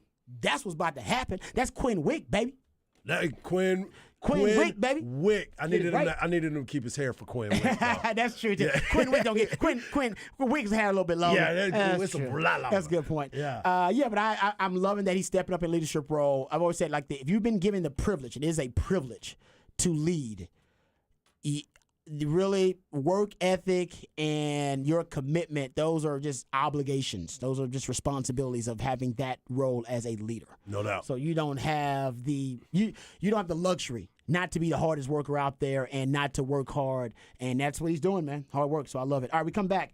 Let's talk about Hard Knocks. There was a statement made by Sean Payton that Hard Knocks is a bad omen for teams. We talked about the Jets. Hard Knocks, watch how that ends. We'll talk about it. What does it mean to be on Hard Knocks? And is it a bad omen for these Jets, Jets? Come on. All that and more right here on Ball Don't Lie. Wonderful, none.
All right, welcome back to Ball Don't Lie right here on 104.9 The Horn. So I was thinking about the comments from Sean Payton the other day when he talked about how distracting the Hard Knocks series was going to be for the Jets. And remember, he seemed pretty adamant that he basically calling his shot, even though he backtracked a little bit, calling his shot that the Jets, being with all the pomp and circumstance now surrounding them, that this may be an omen, a bad omen for them, because they may be distracted as a team. He said, this is a quote from Sean Payton, "It doesn't happen often where an NFL team gets embarrassed or an organization gets embarrassed, and that happened here. Part of it was their own fault relative to spending so much effing time trying to win the offseason, the PR, the pomp, the circumstances, marching people around and all this stuff. We're not doing any of that. The Jets did that this year. You watch Hard Knocks, all of it. I can see it coming. Remember when Dan Snyder put the dream team together? I was at the Giants. I was a young coach. I thought, how are we going to compete with them? Deion's there now. That team won 8 games or whatever, so listen, just put the work in." Thought to myself, all right, I wonder if, with his experience, maybe he's looking at it and saying, hey, you don't want to have that many distractions in your locker room, cameras. It makes it makes it hard for your culture to cultivate with that happening. Right, because the culture is about the authentic connections in that locker room, and we'll admit sometimes when cameras are around, people aren't the most authentic. Instagram isn't the most authentic place; it's not very genuine, right? It's a lot of disingenuous behavior. A lot of filters, a lot of fake stuff on there, and so you want to guard against that. You want that locker room to be kind of a sacred place. They call it locker rooms a sacred place, and you violate that sacred place. You violate that sanctity when you bring in a camera. That's what some people believe. But anyway, I started thinking about it, and when you have a reality TV around, like when you're in a reality TV situation, it can be stressful on whatever organization or whatever people relationship that show is trying to highlight or present. It can be tough on them. I'm forced, because of my wife, spending quality time, to watch some Bravo, Real Housewives, and Below Deck, stuff like this. My wife has actually been on a reality TV show before, but that's a discussion for another day. Wait a minute. Yes, discussion for another day, though. Yeah, we only got time for it right now. Yes, my wife has been on a reality TV show on Bravo. Anyway, but I digress.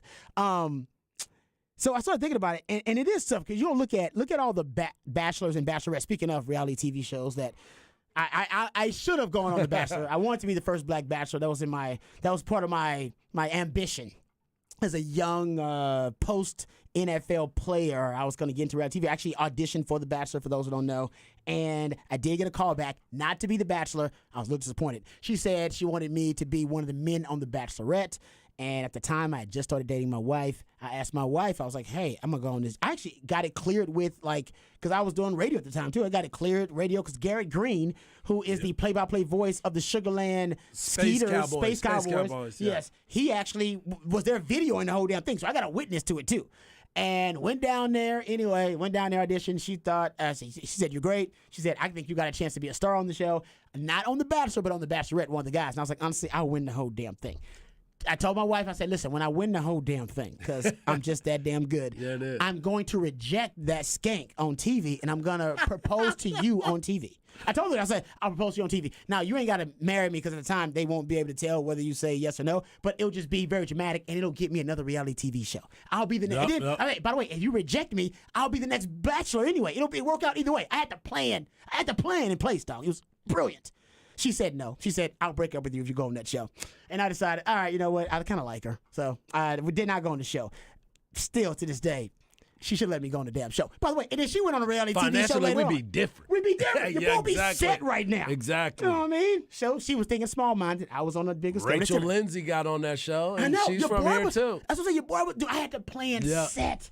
I already knew how reality TV show worked. I was going to go up there, you got to make a big deal. It's got to be a controversy. Me rejecting her was going to be the controversy. Rejecting the Bachelorette at the time, reject her on national TV, don't tell anybody, and then propose to a woman on there. And you know who I told that plan to? I told it to Chris Sims, because he was asked to do The Bachelor. Yeah.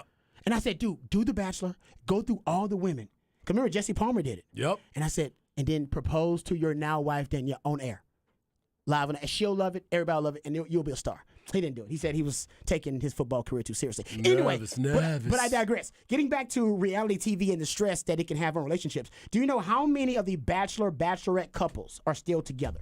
There have been 20 seasons of The Bachelorette, 27 seasons of The Bachelor, and from the research that I've done, I actually did some research on this, so y'all got to give me some props on that one. I found only 10 of those couples still together. 10? 10. So you're talking about 21%. I know Rachel hit rate. Lindsay is one of them. Yeah, so 21% of the couples from the Bachelor and Bachelorette are still together. Because that's a stressful circumstance to meet under. Yep. And once that goes away, what you're left with are kind of the remnants or the byproduct, if you will, because your foundation was built on something that was inauthentic, that was disingenuous. It's built on reality TV. That's not real. That's not real life.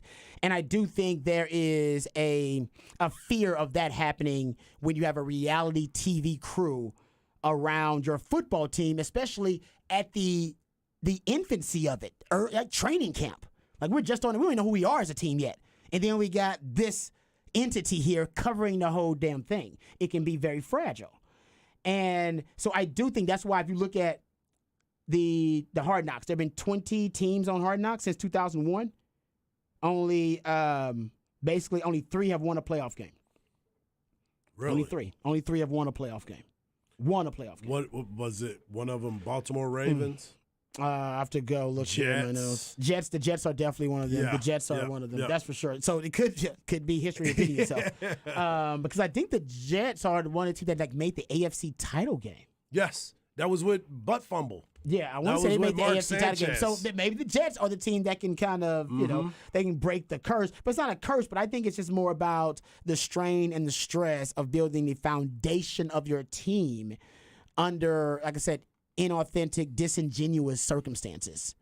They can also distracting circumstances where you're not focused on the connection with each other, much like a relationship. You're focused on how do I look in front of these cameras? Like, am I saying the right stuff? Am I looking? And and I think that's what Sean Payton was getting at. Now, hopefully the Jets can avoid. This is why, by the way, this is why the Jets didn't want it. Remember, the Jets didn't want it. No team wanted it this year. Remember, no team wanted Hard Knocks this year. The NFL had to compel the Jets. You're the most interesting team in the NFL. You have to take this concept. You have to take the burden of the Hard Knocks series. But no team wanted it. And remember, by the way, the new quarterback series on Netflix that everybody loves? Yep. Now we found out how many quarterbacks rejected it. How many? Every one of them. Tua rejected it. Yep. Hurts rejected it. Dak rejected it. Justin Fields rejected it. Why? They get the same thing. You do not want to be one of those couples on The Bachelor or The Bachelorette. It's a 21% hit rate or success rate. And probably that's going to drop too. Same thing with the success rate of teams on Hard Knocks.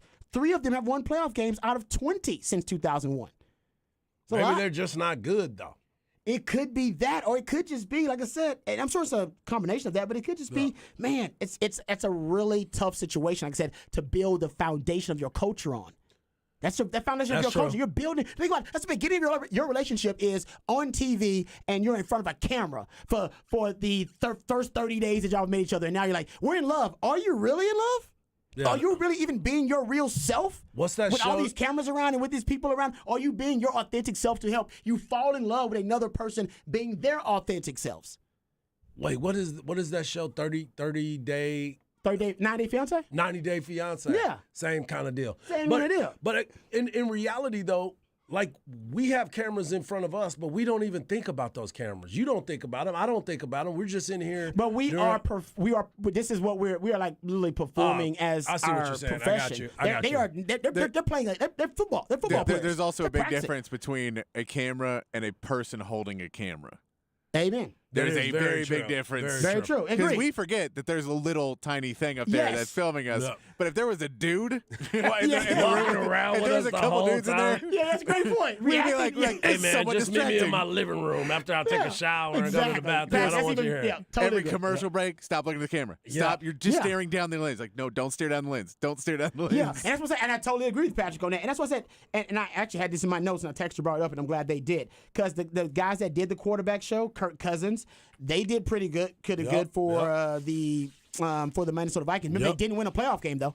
They did lose. They lost, They lost to the Giants. Giants. They were favored yeah, too. Remember, Saquon. after setting records, they set records for fourth quarter comebacks, NFL records for fourth quarter comebacks, and I think they set a record because they are the first 13-win team in NFL history to have a negative point differential. Yep. So they were freaky. -3. They're exceptions to the -3. rule, but I think this is a compliment to Patrick Mahomes and his ability to compartmentalize. Remember, the guy just had a baby too. Yeah, he did. So with everything going on in your life, you got to be able to compartmentalize your social life, your personal life, and your professional life. And these guys are obsessed with their professional lives because they're football players. And that just shows you how great Patrick Mahomes is. I'm talking about how much of a distraction these reality TV crews are when they're around teams and how it's led to them having, underachieving as an organization. Now with Patrick Mahomes, he did it. Had him follow him around. Yep. Had a brand new baby. Wasn't no big thing. I'm buying up. He's becoming owner of different pro teams around town. Ain't no big thing. Ain't nothing distracting me. No, I'm gonna be the GOAT. I'm gonna be the GOAT. But I I think he has practice of ignoring his brother. and he's got an annoying brother. Yeah. He just ignores. He's like, oh, is he filming me again? Yeah, All right, just exactly. pretend he's not there. He'll get tired and go away. That's true. That's a good point. But yeah, there you go. So, and also the All or Nothing, another reality TV show on Amazon Prime. Only one of those 5 teams has won a playoff game. Yeah. And that was Arizona the first year they did it. There's something about having reality TV shows and crews around your team that aren't necessarily good for your team. Hey, Longhorn Network, I kid. All right, we'll come back right here on Ball the Line 104.9 Home. Too soon.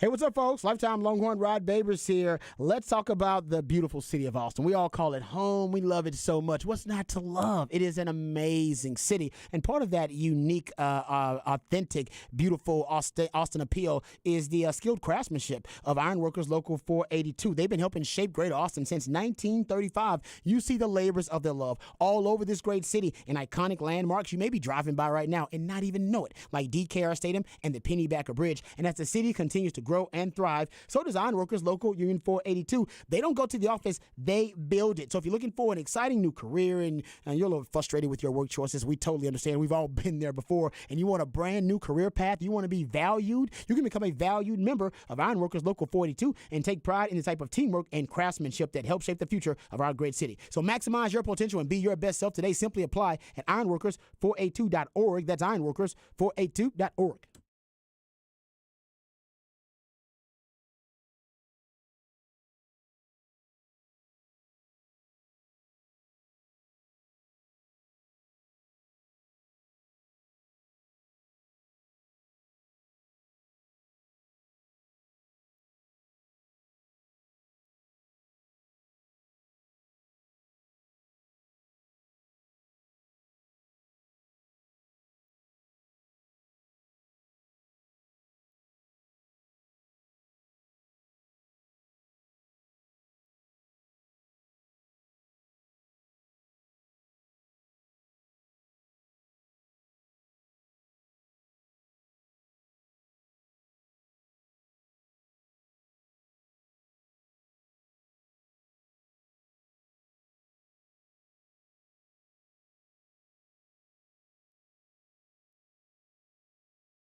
Welcome back to Ball Don't Lie right here on 104.9 The Horn. 512 Friday, that's when Patrick the Ideallionaire plays jams from local bands and artists, very talented human beings that you have a chance to catch live right here in the ATX. Who we jamming right now, Patrick? This is the Soapboxers, and they're playing tonight at Swan Dive.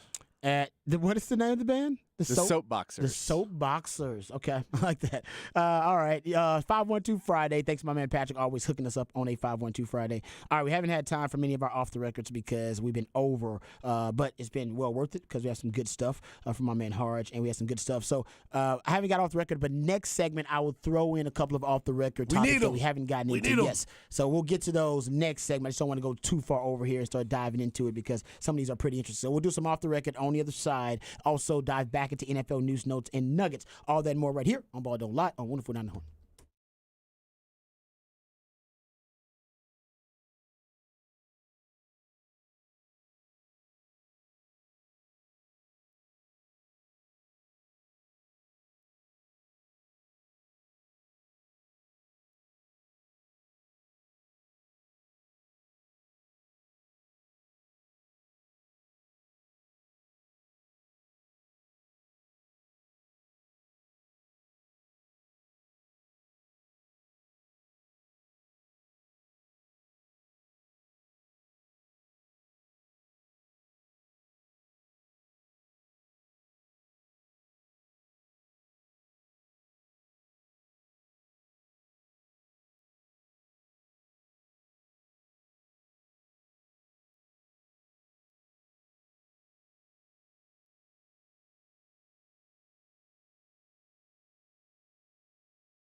All right, welcome back to Ball Don't Lie right here on 104.9 The Horn, 512 Friday. That's when Patrick the Ideillionaire plays jams from local bands and artists, very talented human beings that you have a chance to catch live right here in the ATX. Who are we jamming right now, Patrick? This is our boy Tomar in the FCs. He is playing Saturday at the White Horse.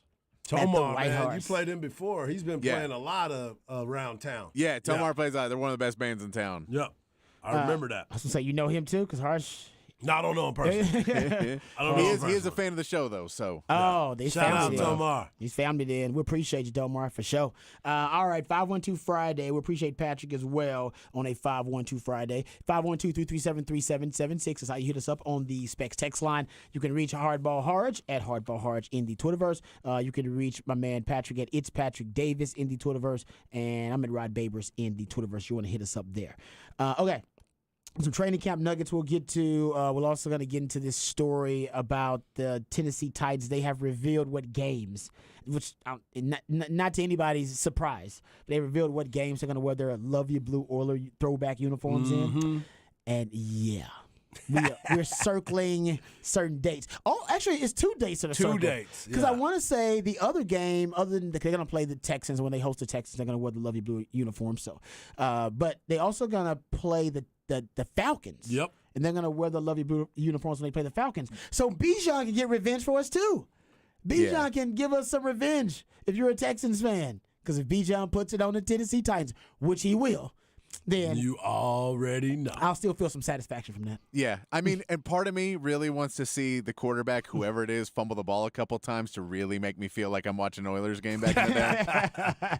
You want to see the run and shoot out there? I want to see old Butterfingers Warren Moon out there. some Gary Brown out there. Back Yeah. there? Oh man, don't have me. So those game days will be October the 29th, right before Halloween. And December the 17th is the Texans game. December the 17th. All right, D'Amico. Yep. there you D'Amico go. Ryans. You Got know, one job. you might win, 4 games next year? What, 4 or 5? Yeah, I think five or Five? 6 is 5, probably the 6. high end. Okay. Well, you need to make sure 2 of those are over the Titans, and people will love you for forever. He's already kind of a fan favorite, but you beat Tennessee considering the disrespect they're throwing out there by wearing the Love You Blue uniforms. Yeah, Texans fans will adore you after you do that. So it's happening though. So at Tennessee, and by the way, don't forget they got DeAndre Hopkins. Yes, Got they a do. former Texan Yes. on that roster. And he already making big plays. He already making plays. Yep. I heard Traylon Burks actually looks better too out there. I was Caught never, a couple passes yeah, I was today. never a huge Traylon Burks fan. He's just so Never thick was. at. Never was. Ed And when Rice, they he like made that. that draft pick, I was like, why? Yeah, I wasn't a big fan of Why? him either. They drafted him in the first round. That's too. that's why. I thought That's he what might I'm have been saying. there. That's Yeah. why. That's why I asked why. Why? He would have been around for you. I think he'd have been around a little bit later too, Yeah. and he had a disappointing start to his career. But they're saying he looks a lot better right now in practice too. All right, so we'll get to some training camp updates for the Cowboys really quickly, and then we'll kind of make our way around the league. Also, we'll talk Texans because D'Amico Ryans still reluctant to name a starting quarterback, and we'll tell you exactly why that is. All right, so Tyler Smith is working now exclusively at left guard now that you have Terrence Steele there. So that is good news. He's going to be at left guard. They're not moving him around right now and I think the expectation is that Zach Martin's deal will get done in the next couple of weeks here. He actually texted members of the O-line and said, set the standard, set the pace. I'll be there soon is what he told them. So I think that'll get done. And Jerry Jones, when they asked him about it, he hinted that they're going to get it done sooner rather than later. Yep. Also, Luke Schoonmaker is hurt. He had a foot injury that he had prior to even being drafted by the Cowboys, obviously. And that foot injury is now still lingering, and he is unavailable for the Cowboys for training camp so far. Trevon Diggs has a basically toe soreness, not an injury, toe soreness. So he's been held out because of the toe soreness. They don't want that to be something that gets worse. And the safety position has been hit hard by injuries for the Cowboys. Donovan Wilson going to be out 4 to 6 weeks because of a calf injury. And then you got Israel Makiyamu, who's going to be out about maybe 2 weeks with a hamstring injury. And Harge, one of your favorites. You've been bragging about this young man. And before the Cowboys even picked him up, you told us, he was like, hey, man, this guy is a hell of a player. I think he's going to end up playing on Sundays because you did one of his games. Turns out you were right, and Dan Quinn agreed. The Cowboys picked him up, Marquise Bell, and it looks like Marquise Bell is next in line to get these reps in training camp with Donovan Wilson out and Israel Makiyomu out. And he was there last year, so he got a chance to learn under Dan Quinn before. So it's not a new situation for him. And he's been making plays. And I thought he was going to be part of the team. He ended up making the team. We even had Kyle Humans and my man Clarence Chill Hill on there. And he was talking about it. Not only is he going to be on the team. Oh, my God. Shohei Ohtani just hit another home run. Did we get a Shohei Ohtani drop in? There it is right there. They dropped in? Yep, they got him. They did? They did. Yes. Yes. Okay. Yeah. I'm sorry to interrupt on that because we had a great time with it. It should be interrupted. This is what I wanted. For those who missed it, early in the show, we had a discussion on the show with the panel, and we all agreed that the Major League Baseball decision makers and these broadcast networks need to be working together right now to cut little side deals to get Shohei Ohtani's at-bats on screen, split screen, whatever you got to do. Agreed. Treat it like the home run chase for Aaron Judge or for Barry Bonds and Mark McGwire, Sammy, so whatever it is. Treat it the same way Ohtani drop-ins. Yep. So I'm glad they dropped in. And he just dropped it out of the Exactly. park. That's why he be dropping in. He's the best story in sports right now. And you got about a month before we're all obsessed with NFL, and we don't give a damn what Shohei's doing. Exactly. All right, and I'm so sad. We need to see more of Shohei now because, unfortunately, we're not going to see Shohei in the playoffs. postseason. I know. The best baseball player, maybe, that's ever played the game, and he doesn't have one postseason at-bat? No, not yet. That's not yet. sad, man. We're all, actually, it's our loss. We're the ones losing here. That's right. I know it's agree his with fault, but that. we're losing here, man. Yep. Anyway, sorry, continue. Yeah. I'm glad you, So I'm sorry about that. Ohtani but drop in, now baby. he's got home 39? run number 39. Ooh, Yeah. keep After on dropping two in. yesterday, went to Toronto. They playing indoors. He was like, man, I like it inside. Boom. Got it out of the park. Pulled the ball to right center field. Come on. Home run into the bullpen. But, yes, we were talking about Marquise Bell, and we've had numerous conversations with people in Dallas, starting last year, and now it's even more so because of the injuries that have taken place. So now he gets a chance to show his worth as well. It's a good point. I totally agree with you on that. So, Cowboys, the Cowboys are deep. I mean, we're talking about injuries here, but the Cowboys, they can deal with some of those injuries because they've been stacking the depth chart for a little while. No Zach Martin. Remember with him out, Matt Forniak and Josh Ball are going to be top options, and that's not really inspiring confidence in anyone. So get Zach Martin back there. You get Zach Martin back, you got one of the best O-lines in the league. You got when he comes back. When he comes back. Yeah, I mean, because they're developing so many different players in different positions, and we talked about it right before camp started, the rotation that they do, where they move people around and get them to work. So in case there is an injury or a holdout, you are developing your guys and they won't miss a beat. He won't be as good because he is a 99 on Madden, but you will have depth that is being developed at this time. Texter says, let's get back to this Bravo show. Come on, man. What's it? Man. I'll just tell you the show. Okay, I won't get into You detail. don't know what the it is. episode. They're I going do to know search. the episode, but no, I but won't I'm tell you saying that. don't tell them. I can't they tell gotta them. go search. Yeah, you got to search that. It's Below Deck. It's the show. There you go. There you go. Below Deck. There you go. That's all I can tell you. You can go search that and try to find it for yourself. We got them saved on our DVR, actually. Yeah. There you go. All right, getting back to it with the Cowboys here. One thing that is, since Dak had the misquote where he said he's not going to have a lot of tipped interceptions. And then he was misquoted saying he's going to have less than 10 interceptions. Yeah. But he said tipped, and they did confirm it was a misquote. Well, he's talking about his interceptions again. Remember, he had 17 of them in 15 games. Right? It was 15 games he played? Yeah. Yep. Right? 15 because he played Because of playoffs. two playoff games. That's a lot of interceptions. So Dak was asked about that at training camp yesterday, and he said, quote, "I'm going to lessen my interception numbers. That is a guarantee." Okay. So he threw a bunch in practice already. Are you worried? A bunch? You said just two. Kidding, just two. You said it was two. Just two. Okay. That's too many. How many? Well, They're supposed to not have that happening. when did training camp start? Like Wednesday? Monday? No, Tuesday. Like Tuesday. All right, so 2 and 4 days? Yeah. That's a good break. Well, one of them I told you. Was a tip. Tip. Off Semi. of somebody's hands. Semi. You're right. Yeah, Fiocco didn't catch the ball, hit him in the chest, bounced up, and got an interception. Yeah. No, Yeah. you're right about that. That's a good point.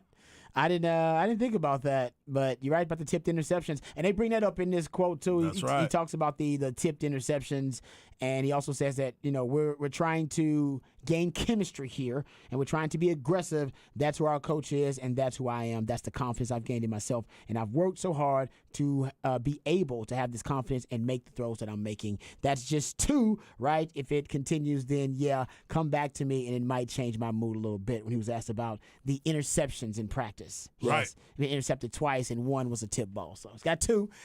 You're a Dallas Cowboys quarterback. Even your training camp interceptions are counted. Oh, they're gonna add that to the Man, total for the right? end of the season. You lied because You those lied. two you threw in practice. I'm like, come on, man, get a man. Hey, some I know you love. was out playing with your nephew. I saw it. I saw it. I saw you. Cameras everywhere. No, that's the truth, man. You cannot get a break if you're a Cowboys QB. Hey, you get paid all the big bucks. My man VY once told me, hey, you quarterback, you get all the girls, but you get all the grief. Yep, Gotta say, and the green. You And got the the girls, green, you get yeah. the green, but you also get the grief. I remember that. That's what the green is for, to deal with the grief. So, Give me my best cry me a opportunity. river. Cry me a river. All right. Cry me.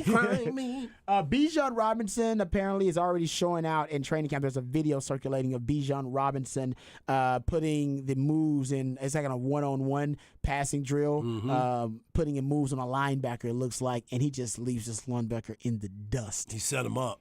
Set him up. He set him up because it was a slant and go. yesterday that linebacker broke up a pass and he was doing a crossing. A crossing route? Yeah, crossing route. So he set him up again. The linebacker thought he was going to do the same thing, and he's like, "Nah, man, you ain't finna embarrass me again. Take it to the half. That was nice. Take it to the half." I cannot wait to watch Bijan in that offense. I'll be giving more breakdown about it because I'm doing some deep dives on it. But I cannot wait to see Bijan in that offense with Arthur Smith. It's going to be fantastic. Oh, by the way, Arthur Smith, y'all seen his new mustache? Oh my God. He's got a new porn stash. Did y'all see it? There's too many people are trying to grow these mustaches that Arthur Smith has got I a porn mustache stash. you a question. You cannot be ready. No, mustachioed Arthur Yep. Smith, man, and he's been growing it for a minute, maybe the whole offseason. He had to have. because it's thick. It was a challenge, probably. Like, it's one of those things that, like, gets in your soup and in your coffee. Like, it's gotta dry it off after that, man. No doubt. Yeah, so hopefully that makes him a better play caller. We shall see. Okay, let's talk about D'Amico Ryans, gentlemen. For some reason, not just for some reason, he knows the reason. D'Amico Ryans won't name a starting quarterback until one of his quarterbacks earns the job. And yes, we're talking about C.J. Stroud and Davis Mills. When he was asked about the quarterback rotation, he said, "We'll see. When the time comes for us to declare someone as a starter, we'll do that when it's the right time for us." Yeah, I saw that he also said Okay. we will have a starter the first week in Preseason? in Baltimore. Oh, so For the for the start of the season. Well, yeah, so yeah. yes. He was like, we will have one. There will be a quarterback out there. Yeah, there'll be somebody out there taking snaps Yeah. at quarterback for game one. No doubt. I assume it's going to be C.J. Stroud. If it's not C.J. Stroud, Patrick, you're a Texas fan. Are you worried if Davis Mills is trotted out there game one? Does that Yeah. concern you? Yeah. Okay. And I get that it would be the thing of, well, he's not ready and you don't want to send him out to the Wolves. But again, when you don't have your own first round pick next year, you can't really go, hey, yeah, no, it's okay, let's just suck. There is a Yeah, part of it you're where right. you're like, you really got to win like 5 or 6 games and pull up to that 5th or 6th pick in the draft, so it doesn't look so bad. I'm with you on that, man. That's a good point because they have the Browns' first round pick right next year, not their own. They traded their own. Yes. So if they suck, that the value of that pick skyrockets if they're really, really bad. That is why Arizona is like, man, I hope you suck again so I can stay up at the top. Yeah, because Yep. there are a lot of projections that said they might end up with picks 1 and 2. Yep. Yeah. A lot of them. I mean, are and saying- That would really, mean the Texans are really it's- bad. There's just a lot of open questions about the Texans, not just players, but the fact that you have an offensive coordinator who's never called a play before. Never called a play. You have a head coach who has no head coaching experience. You have a defensive coordinator who's never called a play. You have basically everyone is on that coaching staff is doing the biggest job they've ever done on this staff. And I don't like that. And neither do I. I really wanted them to bring in somebody A with veteran, like a an veteran. old vet coach who Yeah. wasn't doing anything. Now, that you being know? said, it could work perfectly, and it could be this new thing. or it could be disastrous and they figured out halfway through the season, oh man, we really needed some veterans to help us out. We won't know until we see it because we can't go, oh, Bobby Slowick calls a game this way and C.J. Stroud doesn't work. We don't know. We have no idea. We have no idea how he calls a game. Because if he calls a game like Shanahan, we saw what Brock Purdy was able to do last year. Yeah, we know Shanahan calls his own plays, but Mike But McDaniel that's was what I'm saying. brilliant. But that was the point is, does he call his own? Does he call like Shanahan? Does he call like Mike McDaniel? Or does he have a completely different style? I would like to know if DeMeco Ryan's going to call defensive plays or if it's going to be the DC calling the defensive plays. I'd like DeMeco to be calling those plays. Yup. Oh, yeah, I would too. But then I understand if I'm DeMeco, I want a buffer between me and I want my job security, all right, to be a little bit more stable. So I'd like a buffer between me and the, when the fit hits the shan and the defense isn't playing well, for it to drop right at my feet and for me to have the ultimate burden of, being the guy that's calling those plays and responsible for the product. Why not have your defensive coordinator do it? That way, if you have to change a defensive coordinator because it's disastrous, you can do that. If you're calling the plays and your defense is a disaster, you're a disaster. Yep. If your defense is a disaster, you have a coordinator. Hey, I got to fire the coordinator to get somebody else. That guy know what the hell he was doing. But if you're calling the plays and then the defense isn't good, then people are going to look at you sideways. And not only that, for me, you go as a first-time head coach, that's a lot of responsibility to take on, and that's how you miss timeouts. That's how you miss oversights. That's how, oh, man, I didn't realize it was fourth down, and that's how you don't get play calls in because you're doing it too much. So you would like it. Matt Burke is their DC. He came from the Cardinals, D-line coach, I believe is what his last job. He's been around a long time. I like Matt Burke. Isn't that the guy that used to be a center? He's been around a long time. I'm not sure. I don't know. He's been in the NFL for 20 years. He's been coaching for a long time, though. So he's been around for a little bit, but he's a D-line coach for Arizona last year. So it's, maybe you'd prefer to have him calling plays so that DeMeco Ryans can be opened up to making sure that everything is going smoothly. Because if he's not, there is no there. And again, this is where you want to have a former head coach to be like, hey, watch out, play clock. Hey, watch out, like you're like Bucky's dumbass coach, the Bucky dumbass coach thing. Exactly. Yeah. So that's worrisome. But again, it's all new. So maybe it could be great. Maybe C.J. Stroud will play out of his mind. Maybe the wide receivers will step up, or maybe it all suck. And they got to learn on the job. Everybody's learning on the job. And now you trade away the first round pick, and even if they do well and the rookies they got do well, you could have had the first pick in the draft this year, and you sucked another year. So why did you have to make that trade? And the thing that hurts about it is Nick Caserio. Now that we watched the video of the behind the scenes footage of that trade, he volunteered his pick. Like basically, he volunteered the pick. That's what it seems like. It seems like he just gave up the Texas first round pick, even if. They cut the footage and say, was it Monty Ossenfort? Who was it that was doing negotiation for Arizona? I think so, yeah. Was that him? But even if he asked for the first round pick and they cut that footage, you should be playing hardball. Be like, nah, we got another pick we can get for you, or we can give you 2 second-round picks. Yeah, we have Cleveland's. Yeah, we got. Do you think Cleveland's gonna be good? Nah, they're Cleveland. Yeah, so that's come on, you should have been a little bit more stern on keeping that Texans first round pick instead of giving it up. But we'll see. Like Pat said, we don't know right now. We'll see. Okay, one other quick story here. So we're talking NFL news. And we have Sean Payton's his comment, so we got to get to that too. But Jim Irsay, did you guys see this Jim Irsay comment? Come on, man. He is tripping. You shouldn't be talking. You should. Yeah, I don't know why. As an owner of a team, you are putting a bad precedent out there. I agree. Across the NFL and across the nation when you start talking about these types of situations. I'm with you. I don't know why he said something, because this is what he said. This was earlier this week, and he was talking about the running back market overall, just the state of it. And he's got a young running back in Jonathan Taylor, who is next in line to sign a big deal. One of the coldest out there. Yes, of course. He can reset the market potentially if he signs a big deal. Anyway, here's the quote from Jim Irsay, the Colts owner.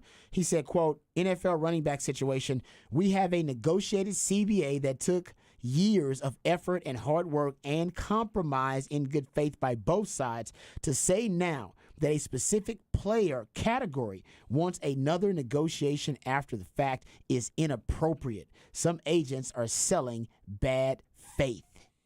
Yeah, and the agent for Jonathan Taylor apparently quote tweeted that tweet, or at least the tweet that was quoting Jim Irsay, and quoted and said, "Bad faith is not paying your top offensive player." Wow. Yeah. That's bad faith. Not playing the best player on your team that makes things happen for you a lot. Because when he was out last year, y'all were awful. Y'all were awful anyway, but when he was out, you had no shot. So let's not forget that. And this is another guy that, again, at his position, he is one of the best at his position. Irsay says the comments were not directed at Jonathan Taylor. He did say that yesterday. He was asked about that comment. Didn't pay him. And he said, "We love Jonathan. We need Jonathan. Our hope is Jonathan has an outstanding year, that we have a good year as a team, and then we get his next contract done. That's the hope. We think the world of him as a person, as a player. It's just timing. When your time comes to get paid, then you get paid." Yeah, I think this is all the, hey, we realized a way then the CBA, and we knew what we were doing, that we were going to be able to control some things, and we've talked as owners, and we know we're going to try and lower the price of some of these players, and we'll pay certain guys, but we don't want to pay all of these guys anymore. And then you're mad about us not paying it? Come on, guys. We agreed that we were going to be able to screw you. Pretty much. Like, yeah, and you're not supposed to complain until your second contract. It's like, well, the market has shifted so dramatically and quickly that the old CBA, basically everybody's saying, doesn't apply, because it did not address this market inefficiency, and hasn't corrected it, and it won't be able to correct it. And by the time it can correct it in 2030, it's gonna be too late. The depression of the market, it'll be done. Let's be clear. In 2030, it doesn't matter, because running backs make up a 3% of the league, 4% of the league. Oh yeah, so it doesn't matter if everyone else is happy except for them, and they can't control it. And you won't be a priority, man. They need health care in the NFL. Yeah. They need guaranteed contract. There are like 5 other things they've been trying to get for like the last 3 decades that they haven't gotten. They're not gonna say all of a sudden, oh man, the running back market and running back value is at the top of the priority list. Now, no, you're gonna be 8th or 9th on that list, and they'll probably forget all about it. It'll never flip back up to the top. No, they've already talked so bad about it that it's like, why would we think it would be at the top again? No, it's done. Especially because of the way the game is changing too. Exactly. Yeah. It'll be guys like Bijan Robinson who have to do something that is unprecedented and something that's unexpected, like hold out after his. I was just about to say, hold this out year. after his first year. Yeah, after his rookie year, he's like, all right, I led the league in rushing. I'm the best running back in the league. It's obvious. I have these great passing stats. I'm holding out. But you're already making good money. Yeah, but this is about the money I'm going to lose in 4 or 5 years. It's not the money. I already know I'm making good money now, but I need to make even better money, because I'm going to lose. I'm going to depreciate in terms of my value at a more rapid rate than other positions. Yep. So when I am at my value, when it drops precipitously in 3 or 4 years, and other guys get their second contract and their second contract increases their value exponentially, mine decreases. So my first contract will be my big contract. That's how you flip it. So Bijan, go out there and play hardball, buddy. Yep, you got to. Hardball. We need you. I know you're a nice guy. Just hire Mulligata and let him do it for you. Just be yourself. Do you, because you're a nice guy and you're awesome. But you're going to play hardball, dog. Man. Yeah, man. You're going to have to. Yeah. Otherwise, it's obvious you're going to get screwed along with the rest of the running backs. No doubt about it. Come on, man. So you got to help everybody flip the script. Not only you, but Jamar Gibbs as well. Yep, because y'all are both first-round running back picks. When y'all ball, you need to have a club just for first-round running back. Yeah, because y'all are few and far between. You ain't a first-round running back. You don't need to be can't in this be club. with us, dog. We got our money initially, but we want more of that money up front. Exactly. I need to get all of it. Run me my money. I love it. Okay. We can play the Sean Payton sound just really quickly. So Sean Payton, he had some very interesting things to say. Some people would say some very damning, spiteful, strong comments about Nathaniel Hackett. Yes, he did name Nathaniel Hackett. He also said that his tenure with the Broncos, I'm paraphrasing, was one of the worst coaching jobs in NFL history. He said that. And he also basically called his shot that the Jets weren't going to be very good this year, because there are too much pomp and circumstance in the offseason with Hard Knocks, and the team that wins the offseason never wins the actual season. Which, honestly, Yeah, that's Nothing wrong pretty true. about that. Yeah, there's Cowboys fans, y'all been complaining about that forever. because we are the champions of the offseason. That's why y'all love that Jerry Jones is shut up right now. 'Cause First y'all time in a long time. Just shut up and let the play do the talking. I agree. We don't want to be the right now. The Jets can take the role of being the off-season darling. Cowboys fans like y'all can have it. We've been that team, and you know what? It sucks when you can't get past the divisional round. Right? I agree. We want to win. But here is Sean Payton backtracking those comments after Robert Saleh was asked about them, and he took the high road. Haven't heard from Aaron Rodgers yet, but here is Sean Payton being a little bit more humble with these comments. You know, there's a pound of flesh for these guys, and as a coach, you stick up for them. And after a while, you know, we're past that season last year, and you know, I said what I said, and obviously I needed it a little bit more restraint, and I regret that. That being said, what I told the team is, you know, if it can happen, and I think I'm pretty good relative to working with the media and pretty savvy, and I just had one of those moments. Jared's a good friend, real good at his job, and 2 lattes in the morning, first one I see, and 40 minutes later I'm regretting it. So He was mad at Jared. Yeah, first 40 minutes of regretting it. As I said, I don't know if they have an off-the-record, on-the-record relationship, or if they're just such good friends that it's just understood that, hey, man, some of the stuff, if I say something too crazy, that is off the record. And when I give you something on the record, that'll be for your story. Yep, you got to state that. Got to let that be known if it is that kind of relationship. Yep. I think Sean Payton also got called in the principal's office. Oh, by the new ownership? Yeah, I think the ownership was like, man, this is a bad look. It is a bad look. Ain't nobody Yeah, coming to Walmart after Hey, this. well, no, but it's a, hey, man, you don't work for Fox anymore. You work for us. Yeah. And you're acting like an analyst. You need to be talking about other teams. You talk about our team and no one else. Agreed. And I think he was like, oh, you're right. Yeah. And that's what he says. He's like, I had my Fox hat on. And you're like, I get it, but yeah, I think he got called out. You can tell he was hype, obviously, during that conversation because he made like 4 or 5 comments. Oh. It wasn't just one comment. Well, It was exactly. like When 4 or you're- 5 of them. You know where you're going, and you're like, and he's in that mindset of like, Yeah. I'm going, and man, people are reacting to this, and Yeah. I'm like, this is good. This is good, You're man. getting This that is gonna go. feedback you want? This is gonna go viral, and then 10 minutes later, you're like, oh, I don't want to go viral anymore. Oh, I forgot that. Oh no, I went viral. Yeah, he did. Don't cry. He was like the biggest story yesterday in sports. If it wasn't for Shohei hitting some home runs in Yeah, that he would've been- doubleheader, he'd have been the only story in sports. So thank God for Very Shohei.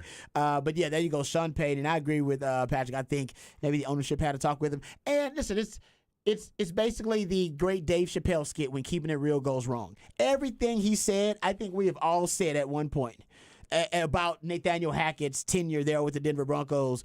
And I'm sure everybody agreed with everything that Sean Payton said.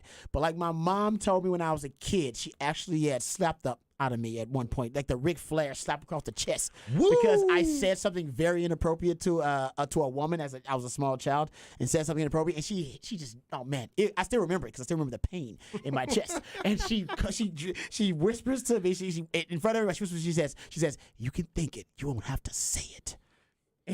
After she hit me and almost like knocked them out of me, she said, I thought about it and I did it. yeah, she said, exactly. She said, you can think it, you ain't got to say it. And it always stuck out to me. It's like, all right, I can think it, don't have to say it. It's like, Sean Payton, you can think it, you ain't got to say it. And that was when keeping it real goes wrong. It went wrong for him. Yeah, coaches, that's why you never hear coaches calling out coaches like that. This is like one of the few times it's happened. It never happened. In any that's sport. Never. Any sport. It's a fraternity.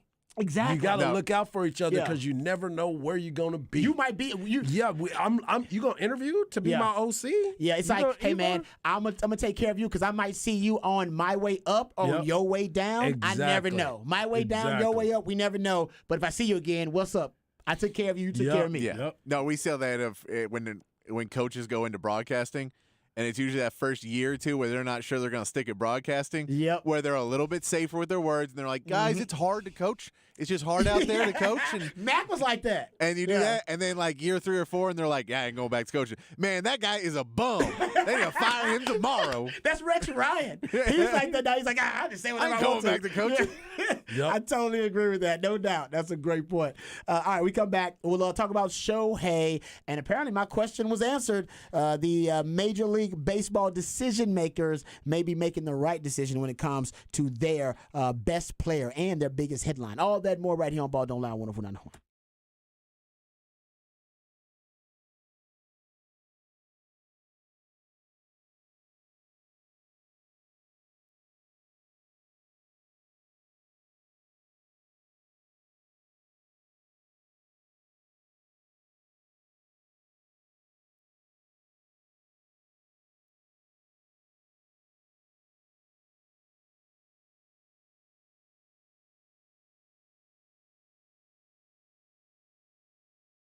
Hey, what's up, folks? Lifetime Longhorn Rod Babers here. It is the weekend, and there's no better way to start the weekend than with a nice ice cold case of Bud Light. That's right. You start the right way with the sure sign of a good time, because the weekend's all about having a good time. So turn those good times into great times, and the rest of the times into the best of times. You want to be the life of the party, you better bring some Bud Light to the party. And I've been drinking Bud Light for a long time, and it feels even longer now that I'm getting a little bit older. But I've been drinking it ever since my days on the 40 Acres, on 6th Street, even when I played in the NFL. But now, after a long, hard day, to reward myself after some yard work, to decompress, I always like to pop the top on a nice ice cold Bud Light. Nothing better. Still my go-to beer for my Longhorn tailgates on Saturdays and NFL Sundays. No better way to enjoy America's favorite game than to enjoy it with America's favorite beer. That's Bud Light. Bud Light, brewed deep in the heart of Texas by Texans for Texans, and proud of it.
Welcome back to Ball Don't Lie right here on 104.9 The Horn. 512 Friday edition of Ball Don't Lie on 104.9 The Horn. That's when Patrick, the Ideallionaire, he takes jams from local bands and artists, very talented human beings that you have a chance to catch live right here in the ATX. Who we jamming right now, Patrick?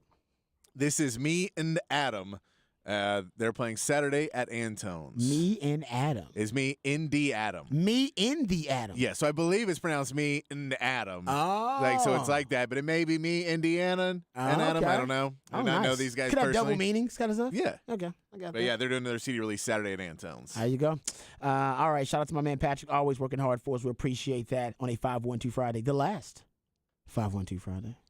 Man, That's right. Whole lot of love. laughs. Yeah, last one. Well, the last one on this show. Who knows? It may resurface somewhere. Yeah, it may. That's true. Look, Man, as long as I'm around, I would say there's it's- probably gonna yeah. be 512 stuff somewhere. Yes, exactly. Because yes, no doubt. Because Somewhere in the 512 will pop up. It's always good to be in the 512 with the 512, but unless Hey. you represent the 254, you already know. You might as well get your last 254 shout out. Gotta on this give it right to the there. 254. Always represent. Shohei Ohtani hit another home run today. Yes, he did. Gives him 39 home runs. Yep. He's got 39 home runs and 156 strikeouts. He actually still has the highest opposing batting average for any pitcher in the league, but hit his 39th home run. And, I mean, it goes without saying he's doing stuff that we just have never, ever seen before on a baseball diamond, and he's beyond a unicorn now. I mean, we're talking about he may be a creature from another planet. We do need to like test Shohei Ohtani, not just for PEDs, because I test him for that too. I don't think you're going to find anything. He needs to be tested to see if he's one of us. Right? Yeah, yeah. Because he is doing some otherworldly things, man, and he is, like I said, next level. And I don't know if how much they're gonna do this. And Hard, you said they just did it earlier today in the show, but earlier I ranted a little that Major League Baseball is missing an opportunity here. Yep. They should be treating Shohei's season kind of like they treat the home run chase for Barry Bonds or Aaron Judge, or hell, when Sammy Sosa and Mark McGwire were doing their things and going at it, they would have, they'd have this picture in the picture. They have little drop-ins where they'd give you just that at bat, then they'd go back to their regularly scheduled programming. I think Shohei at this time, he is that type of must-watch television that if I was just passing by a local, I was walking downtown or walking on South Congress, passed by a local bar or something that had a Shohei drop in on, I'd probably stop. And I remember that happening. Like during the Barry Bonds home run chase, and during like the Sammy Sosa, I remember people like stopping. Or they're like, oh, let me watch this real quick, watch this at bat and see what's going on here. Yep, as a baseball fan. And stop whatever they're doing. Yeah, as a baseball guy that's been around, seen a bunch of guys that hit a bunch of home runs. I was in the dugout locker room when the Sammy Sosa, Mark McGwire chase was going on. Man. This is the time that you need to be involved in it every single day. They're doing a cutaway right now. Doing a cutaway. There we They're go. doing a cutaway right now. Hey, I'll tell you this. So MLB, you Let's need go, to baby. watch him every opportunity Every that you time. get, because he is that unicorn. He is that rare person that every time he does something, and people always talk about the fact they don't want to go to the concession stand. They don't want to go to the bathroom when he's up at the plate because you're afraid you might miss something. So he is that guy. yeah, I would say too. MLB, get on it on your app. Just be like, hey, sign up for the notification. We'll tell you every time he's batting. We'll ring Yep. your phone. You hit it, watches that bat on the thing, and kick back off of it. But just if you had that on your phone where it was like, Ohtani's batting, you're just like, Yep. okay, Yep. not doing nothing. That's why we Put call that him the on. Ideallionaire, people. That's honestly He's giving you options. that's a great. That's a He's better giving you idea. options. That's a way better idea than the Then we picture. get everybody to download the MLB app. Yes, I was keep like, your that- attitude. Get everybody in there. That's actually more of a win, Patrick. You're right. Then they would get more downloads to the app, but also the alert would work great because then people would. Speaking of must-watch television, you would go somewhere try to watch it, Yep. or you just get it on the app and go like, I gotta watch it right now. Yep. On it, where I am. Hold on, Stop baby. what you're doing. Wait, hold hold on right on now. one second. I'm watching Shohei. You get people on the Oh, street. yeah. Multiple people on the street look at their phones watching Shohei at the same time. Like Walking you can watch into Shohei. each other. Just having that fun thing. What?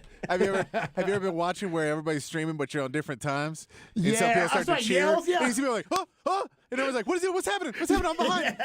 I actually, because that happens in football games a lot. Yeah. Right? Yep. You'll end up, sometimes people's streaming is a little bit different, and like their TV is ahead of yours, and they'll start screaming and yelling. I used to hate that because sometimes it would happen with Texas. Somebody would be like, oh no, and I'd be like, damn it, something bad's about to happen. Yeah. You have to wait, you have to watch and wait for it to happen. Oh no, the worst is sitting watching any game and your phone starts to buzz, Oh, yeah. and you're like, I'm not looking at it. I'm not looking Yeah, at it, I'm not but I gonna do know it. something I'm just not gonna do happened. it. I don't Yeah. know what just happened, but it just went off with 5 text messages, so something just happened in the game. That happens on Sundays because everybody's NFL like broadcast networks are a little bit off. So Yeah. I got friends on the West Coast hit me like, "Oh, bro, did you see that?" And I'm like, "Not yet."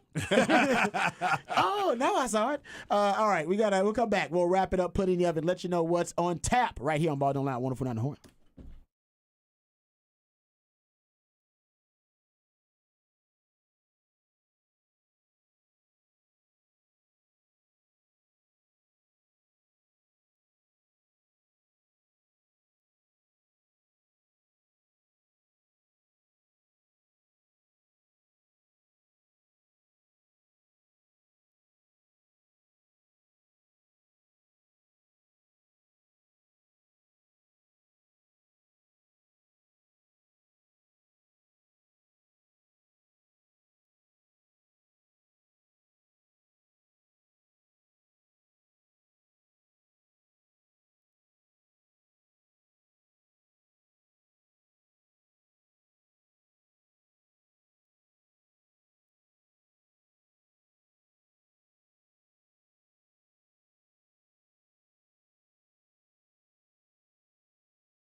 All right, welcome back to Ball Don't Lie right here on 104.9 The Horn. Getting ready to wrap it up and put it in the oven. Before we do that, we'll let you know what's on tap. If you missed any part of any of the shows, please go to hornfm.com and you can catch up with them on the podcast page. It's just that simple.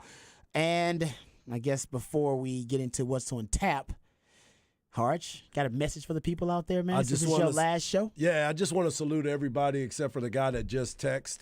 I appreciate everything that you guys have done for me, for Rod, for Patrick, making this show one of the best shows that I've ever been a part of, and being cool along the way. I appreciate every single thing about you. And when we see each other, as everybody always says, it's not goodbye, it's see you later. And just like everything else, don't believe everything you see, because even salt looks like sugar. I like that. Yep. And by the way, Harge treats everybody like family. You meet Harge, go over and say what's up to him. Yeah, no doubt. Trust me. And then you'll be one of the many people that can claim they know Mike Harge. Exactly. One of the hundreds and thousands of people that claim that. That's why he does know every damn body. No doubt. The 6 degrees of my man Mike Hart. So we appreciate you. And I will say this, man.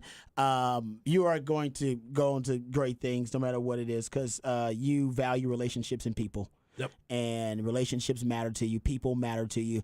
And that is a lesson that I learned from Harge, is that the way that you cultivate relationships is unbelievable. Appreciate and it, brother. It's all of them. It's not just the people he works with. It's people that he coaches and is coached with. It's people that he meets on the street. You haven't met a stranger. You don't know many. I don't know many. And That's that's why when people always, when I talk to them, like, I know Harge. And I'm like, how do you know Harge? And they always have some random story how they know you, but they believe that you guys are family because you treat them that way. Got you, brother. I And appreciate even if it's it, like man. you hung out with him once, twice, it's like, oh, I know Harge. You know Harge? You hung out with him once? Because Harge, yeah, that's how Harge treats you. That's how we do it, man. In today's society, not a lot of people can treat people with respect Yes. on the ground level. Yep. And Hard from day one has treated me with Day respect, one. like I was his equal, and he didn't have to do that, and it means the world to me. So I Appreciate it, bro. appreciate everything the last year and a half, brother. Appreciate you, man. Yeah, man, you're a first-class human being, brother. No doubt Appreciate about y'all. it. Y'all So, my people, man. Yeah. Always will be. you family. We Yeah, love you. So already. It's going to be, everything's going to be great because. This like I said, party you- don't stop.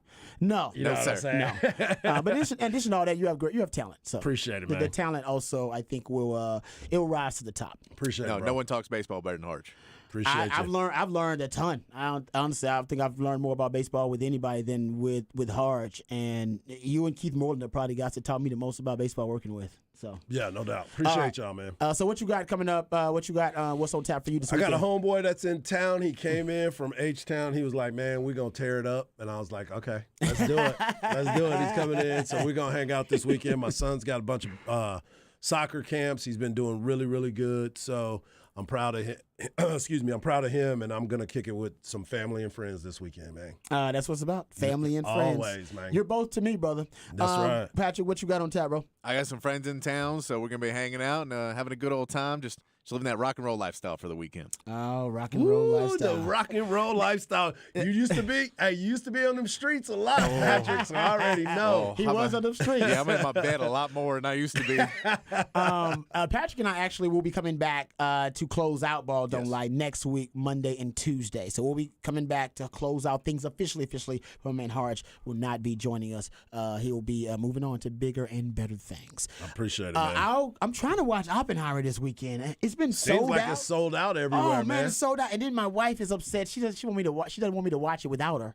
So if I do it, I got to sneak behind her back. So it doesn't seem worth it to sneak behind her back to go watch a movie, even though I really want to watch In a Oppenheimer. crowded theater.